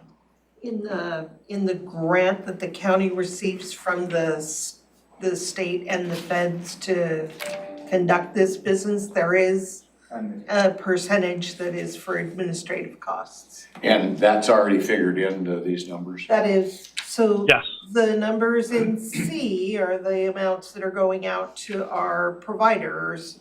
The amount that comes into the county is more than this, so that there is Okay, so money here to sounds like Tom said cover we've the got admin. that covered. Yeah, it is covered. Yes, we have withheld funding for our administration and oversight of these programs. Yes. Okay, that's what I was looking for. Thank you. Commissioner Munster, questions? No questions, thank you. Thank you. Next with Superior Court is the approval of interlocal agreement for Thurston County Superior Court and Thurston Mason Behavioral Health Administrative Service Organization. Thank you, Madam Chair. This is an item for you to consider an interlocal agreement with the Thurston Mason Behavioral Health Organization Administrative Services Organization. In Thurston County to receive $320,000 related to the judicial services. And this is related to core services associated with the involuntary treatment cases that Superior Court goes through in coordination with the ASO. Again, this is to receive money, $320,000 to cover the cost of Superior Court cases for those individuals they're involved and they involuntarily detained due to mental health disorders and so on. Georgia? Thank you. I don't have anything else to add unless there's any questions. Questions, Commissioner Munster? Madam Chair? No question. Commissioner Edwards? Is there law enforcement costs associated with maybe moving individuals and location costs? Are we doing some things to accommodate these activities? We have sometimes billed for some corrections costs for moving folks from their facilities to our facilities for a trial. It has been very minimal. These are all over audio-visual, unless they have a trial and they are in person. Okay, thank you. So what fund covers this? County Manager, if you said it, I did not hear that. Oh yeah, this is for involuntary treatment detainees. Okay. Court bills the Thurston Mason Behavioral Health Administrative Service Organization, and that money gets paid to Superior Court. Okay, thank you. Okay, with that, we would go over our standing items, and at 3:30, we will start our Board of Health. Now I will pass this to the Chair of Board of Health. Robin has an item for you. I'm sorry to interrupt, but before we go to the Board of Health, I'm not sure why the budget item is not on the agenda, but the budget amendment number 1 should be on your June 14th agenda. That we did the publication last week and it's being published today. These are the decisions that the board made on May 19th, and they'll be before you for a vote on June 14th. Has the EIS been submitted? It is in the system. It may not have been properly checked to get on this piece of paper. Okay, questions about the budget amendment 1? Commissioner Edwards? Well, it sounds like it's something that we have completely went over and reviewed. It's a technicality, I believe. But it's not here. I apologize.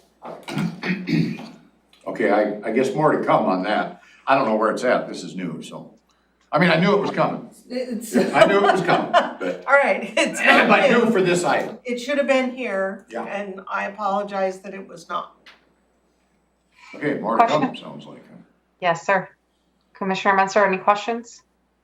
Nope, we know exactly what's in there. Just a matter of getting it before us. Okay, so now handing off to Chair Menser for the Board of Health. Thank you. The Board of Health meeting for June 14th will be called to order approximately 3:30. We'll have approval of agenda and meeting minutes from May 10th. And so take a look at those before next week. We'll have a proclamation. Let's see. The proclamation will be Post-Traumatic Stress Disorder Awareness Month. Our Interim Director of Public Health and Social Services, Kurt Harden. Kurt, what do we need to know about this?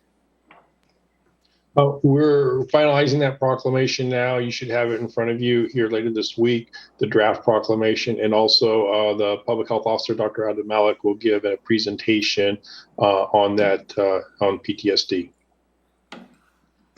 Are there any members of the public that are going to be involved? We are still pulling that together, but I should have a list of names for you more towards the end of this week as we pull that together. Commissioner Mejia, any questions about the proclamation on post-PTSD? No, sir. Commissioner Edwards? No, sir. Okay. There will be an opportunity for the public to address the Board of Health. It says 3 minutes per citizen, but I think we typically allow 4 minutes per the Board of County Commissioners as well. So if that's a typo, it should be amended. Yeah, thank you. Unless I'm misremembering that. No, you're correct. 4 minutes. Okay, and then department item 2022 Thurston County Health Rankings. Marianne O'Garo is listed as the presenter. Marianne, good morning. And what do we need to know? So we will be sharing with you an update of the 2022 Thurston County Health Rankings and letting you know that we stayed the same in terms of being 8th healthiest in Washington State, which this incorporates 2020 data, which means it includes some of the changes that the COVID pandemic caused in terms of health, illness, and morbidity. And so we are at least pleased about not losing place, staying in the top 10. And so we'll also be sharing some areas where work does need done, according to the county health rankings, some areas of progress. So giving you some things to think about, some areas of places where the board and members of our community could have impact to improve that ranking over time that we would like you to consider. Commissioner Mejia, any questions for Marianne? No, sir. Commissioner Edwards? No, not at this time, thank you. I have a question. Was there, you would have thought COVID would have really maybe, chicken things up a little bit and was there a lot of shakeup and we just happened to stay number 8, or was it pretty much like, a normal year in terms of movement within the rankings? So the overall ranking, so what we would consider our current health outcomes stayed at 8th. There's another ranking that they give us, which is what they call the health factors ranking. We dropped from 6th to 9th. That is what they consider the future health ranking. That was partly where you see some of the COVID impact.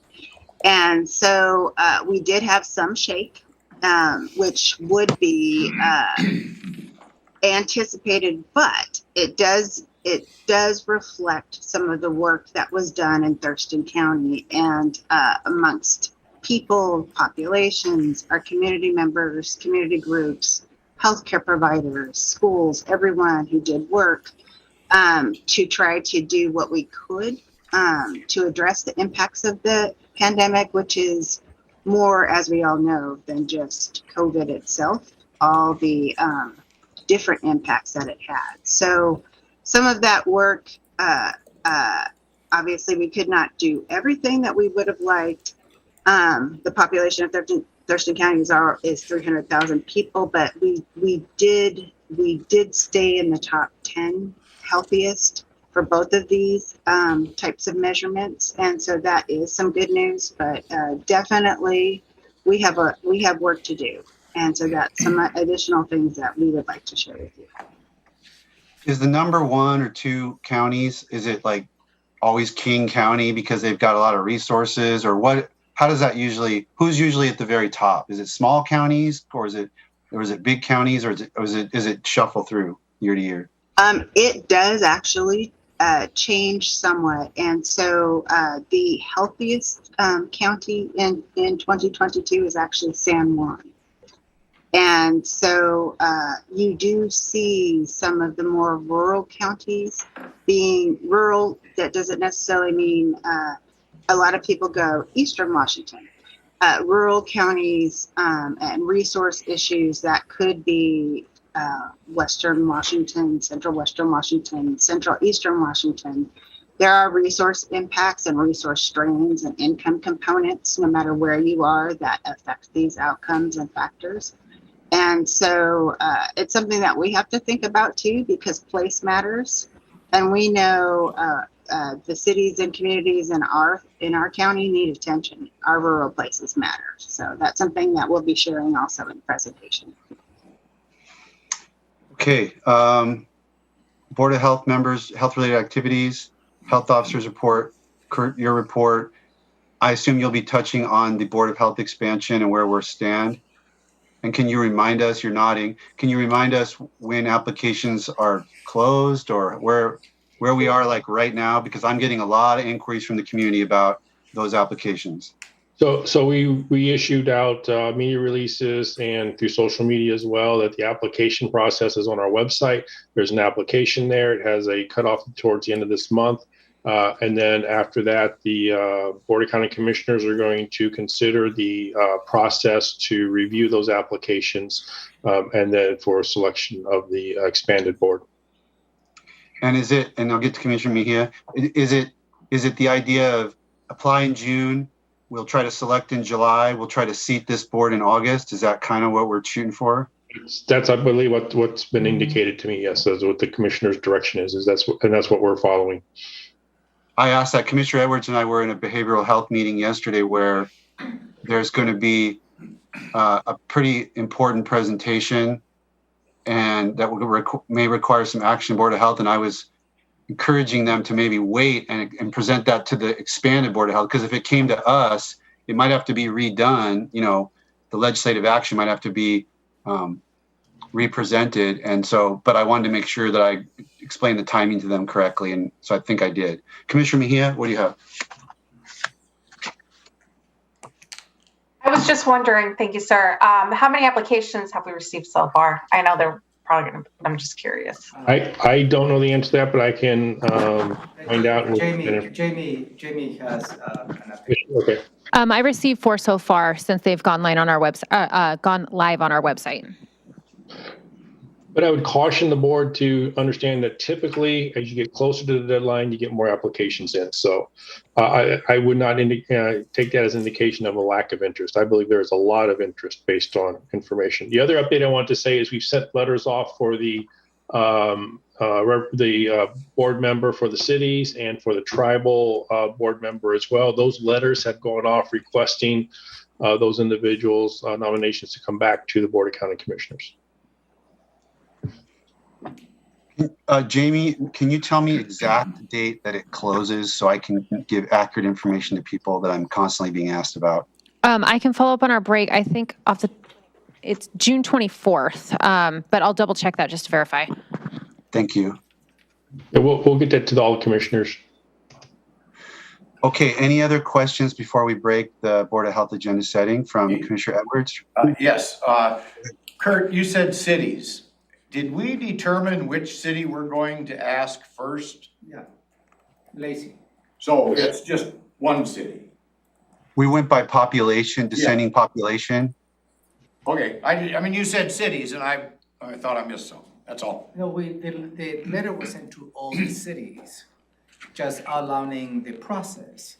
But in that letter, we requested the first one online is the city of Lacey. Yeah, just clarifying that. Thank you. You're gone.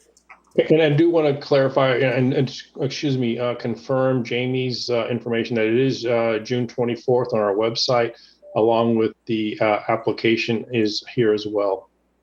for the three other positions. Thank you, Kurt. That's super important for me to have in my head. Okay. That'll close out Board of Health, and I'll pass it back to, we do have a public hearing I see in here. Sorry. 4:30, public hearing on an ordinance to amend Article 1 of the Thurston County Sanitary Code. So this is a proposal to do some administrative cleanup of Article 1. What this does, and I'm pinch hitting for Art right now. What this does is allow administrative hearings and related administrative processes to be done telephonically. These are some of the lessons learned from COVID when we went to a virtual work process. So it also allows electronic service of notices and records. It's going to authorize extension of deadlines during a state of emergency declared by the Board of County Commissioners.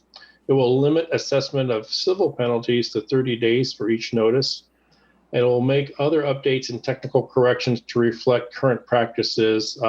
And this limits the amount of time that civil penalties can accrue to 30 days. It will repeal an emergency ordinance that allowed telephonic and electronic hearings during the COVID-19 pandemic. And then effective July 1st, 2022, it repeals the Thurston County Chapter 2.03 that establishes the meeting schedule for the Board of Health. This is needed because Chapter 2.07, which establishes the expanded Board of Health, goes into effect July 1st, 2022. So a notice for this hearing was published in the Olympian on May 24th and May 31st. We have not received any public comments so far, and we will have a script for the chair, Commissioner Menzer here, by the end of this week. And again, this is a public hearing to receive public comment on the proposed change. Okay, any questions there regarding the public hearing? Commissioner Mejia? No, sir. Commissioner Edwards? Yes, just a quick one. In the past, we've extended some of our deadlines that had to do maybe with a sewer permit or septic permit, or maybe even some other permit that comes through the health department that was delayed because of the pandemic.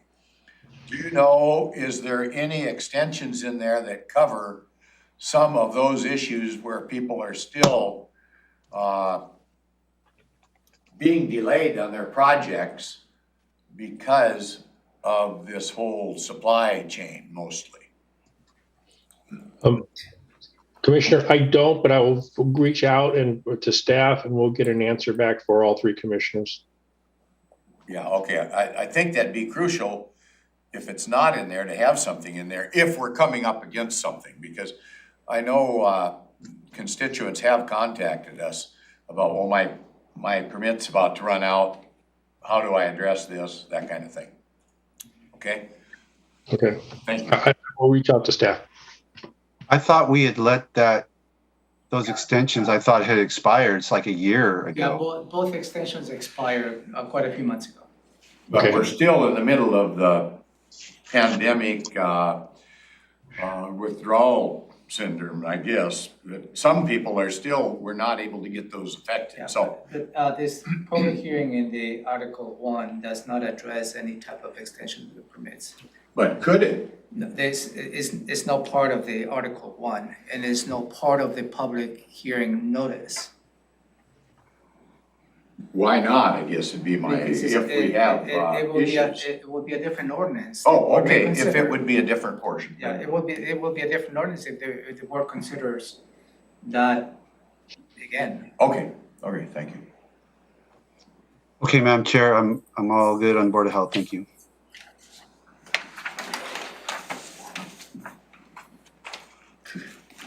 No time. Never enough time. You're on mute, Madam Chair. I've been talking this whole time.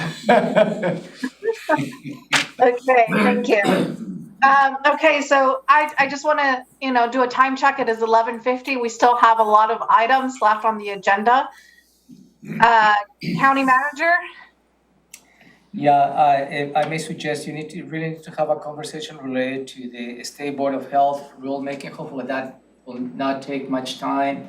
I think the public hearing is tomorrow related to the domestic animal waste. I really would like to have a conversation related to the conservation futures grants. That's a time sensitive, and really the executive session is also time sensitive. Okay, so then the Black Lake Quarry request. I can probably, I don't think it would be prudent for you to have a conversation in 2 minutes related to this request. So I will bring this item next week for their consideration. And then the COVID-19 resolutions. Hopefully that is I can bring those again next week. My recommendation for you is to the local emergency lapses at the end of June. I am not recommending for the board to continue with emergency. There is not a need. And also my recommendations for you to rescind Resolution 16067, which is the vaccination and testing requirements for county employees. And that's my recommendations for the two. Okay. So just for the commissioners, we will be moving item number 1, which is the 2022-2023 docket Black Lake Quarry request, to next week. And number 3, COVID-19 resolutions, the local emergency resolution number 16078, the vaccination and testing requirements resolution number 16067. Yeah, that also has a time sensitive because we need, if the board wants to end the vaccination and testing requirements, we need to give appropriate notice to the contractor to stop the services they're providing. So I have a suggestion, Madam Chair. Go ahead, Commissioner Edwards. I would say that we take that on as an issue and follow the county manager's recommendation at this point, and then that gives time to get that accomplished. Okay, Commissioner Mincer?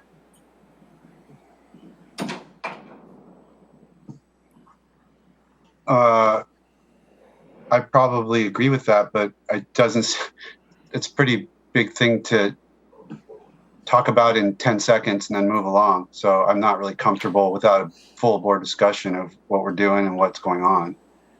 I agree. I will bring that next week then. Thank you. So can I ask the county manager to just, for commissioner items, just leave those 2 because we've been kicking them down and not add anything else unless it's truly an emergency or really time sensitive? Yes, Madam Chair. Thank you. Okay, so with that, we'll move to the State Board of Health rulemaking, domestic animal waste. We reached out to the Conservation District. We didn't hear back from them. Basically, they said they would review, what we sent, but after that, we haven't heard back. So I don't have, unfortunately, any additional information on that. And so basically, kind of that's what I was going to relay. Yeah, and I believe that was where I was waiting. Thank you, Madam Chair. And I believe the board at that time may decide individual board members to exercise your authority on an individual basis if you'd like to comment on this particular rulemaking. Madam Chair. Go ahead, sir. I guess even if one of the individual board members decided that they did want to testify for or against, they only get 1 minute. So I know from my perspective, I plan on signing up in opposition because you can't get anything done in 1 minute anyway, but at least they get the sense of what's going on. That is a possibility that board members could take if they wanted to.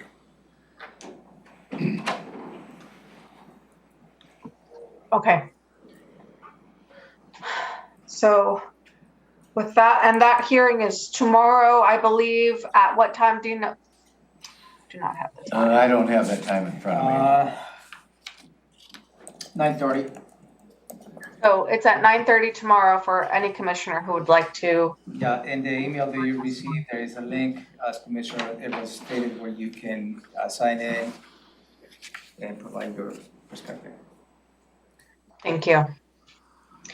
Okay, so next is the Conservation Futures Grants. Yeah, thank you, Madam Chair. Briefly, as a matter of background, as part of the Conservation Future funding, the board set aside a portion that goes to the updated conservation plan to purchase land, and also a portion of that is going through Conservation Future grants that the board has awarded. Those actions are vetted by the board as well, and the board has taken specific actions related to award those grants. As in the past, there has been a couple of items in which some of those grants they have allocated to specific outfits. They have not been able to meet the intended deadline because real estate transactions take time, and that's the nature. So in the past, you have extended those awards. So for you, I have two specific items. One is the Cellular Conservation Easement. It was awarded back in 2001. It was awarded to the Chehalis River Basin Land Trust. And the current award expires September 30, 2022. And it would like for the board to consider extending it. And also the other one is the Lower Henderson Inlet, the Mayor's Point Conservation Easement. The award was back in 2019 to Capital Land Trust.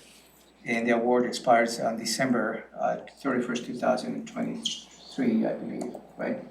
That's correct, but those projects don't necessarily need extending right now. It's the two that are for this one.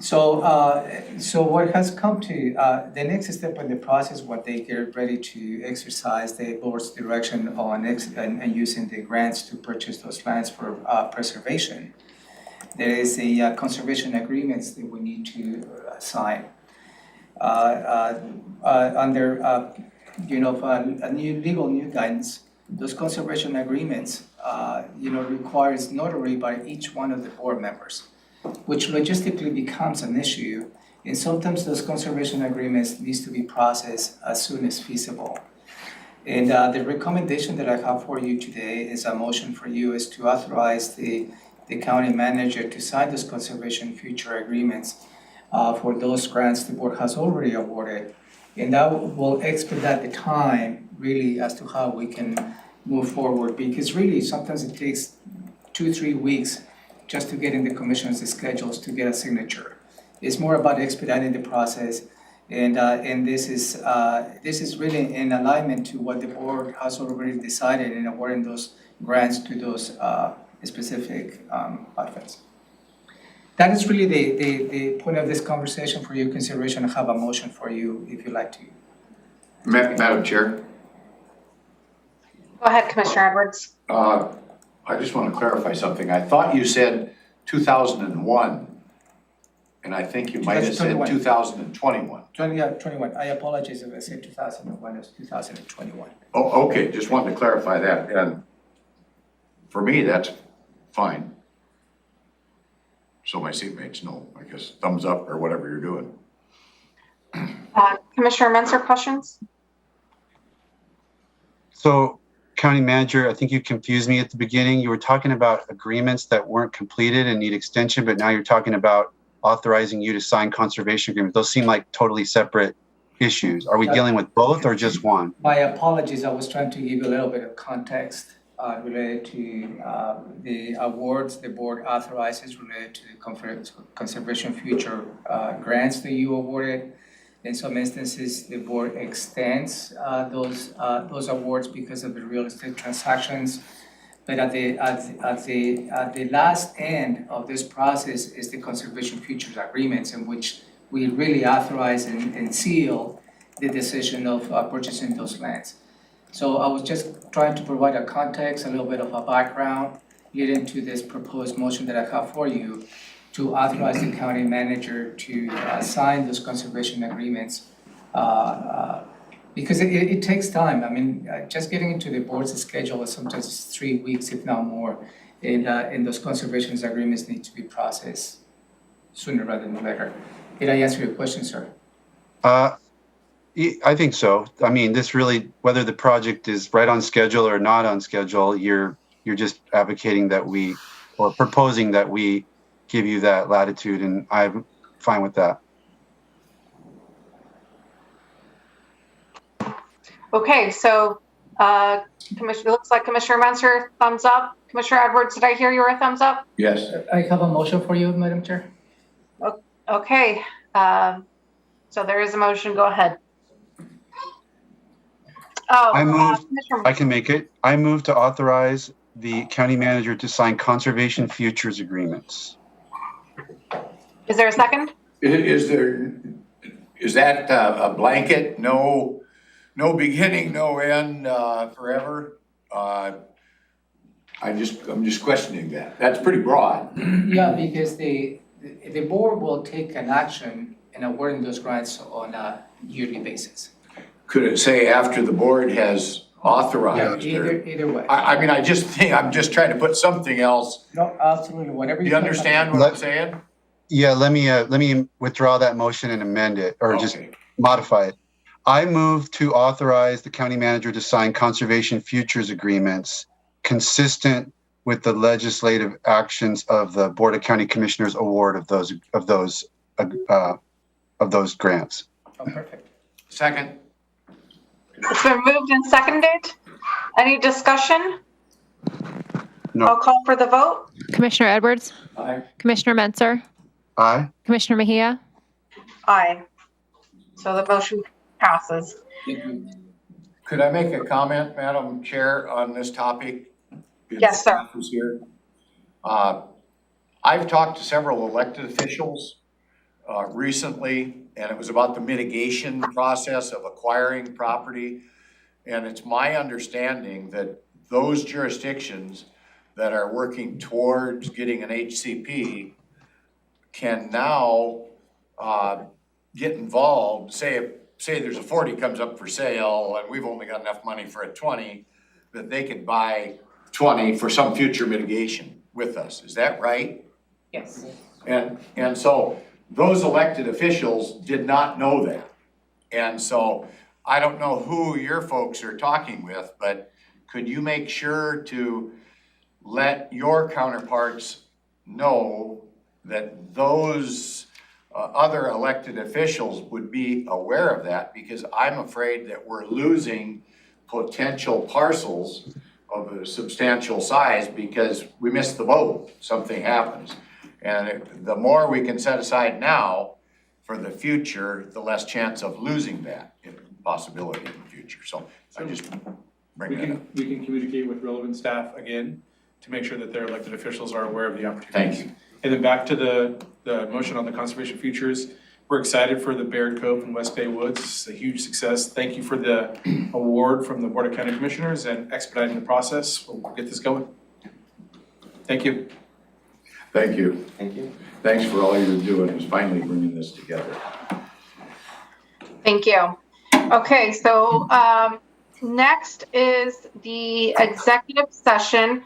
But before we go into that, I know I skipped over the proclamations and awards and advisory boards and commissions and the PIO check-in. Is there anything that needs to be reported on? Critical. There needs to be reported on. No, ma'am. Shaking, no. Okay. Okay, so any questions to either Jamie or Megan? Commissioner Edwards? No questions, thank you. Commissioner Menser? No, thank you. Okay, so with that, we'll go into executive session. How long is this executive session going? 15 minutes. Okay, so we'll be in executive session for RCW 42.30.110 subsection 1D to review negotiations on the performance of publicly bid contracts when public knowledge regarding such consideration would cause a likelihood of increased costs. TC Media contract commissioners' action may follow. We'll be in executive session until 12:25. So with that, the county manager will announce. Thank you. Megan, are you gonna be in here? Yeah. Okay, good.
You're live. And we are back from executive session. It is 12:30 p.m. We were in executive session for RCW 42.30.110 subsection 1D to review negotiations on the performance of publicly bid contracts when public knowledge regarding such consideration would cause a likelihood of increased cost. TC Media contract. With that, is there any additional items that the commissioners would like to bring at this time? Okay. No. What do we have? 30 seconds to discuss it? Okay, with that, we are adjourned. Thank you.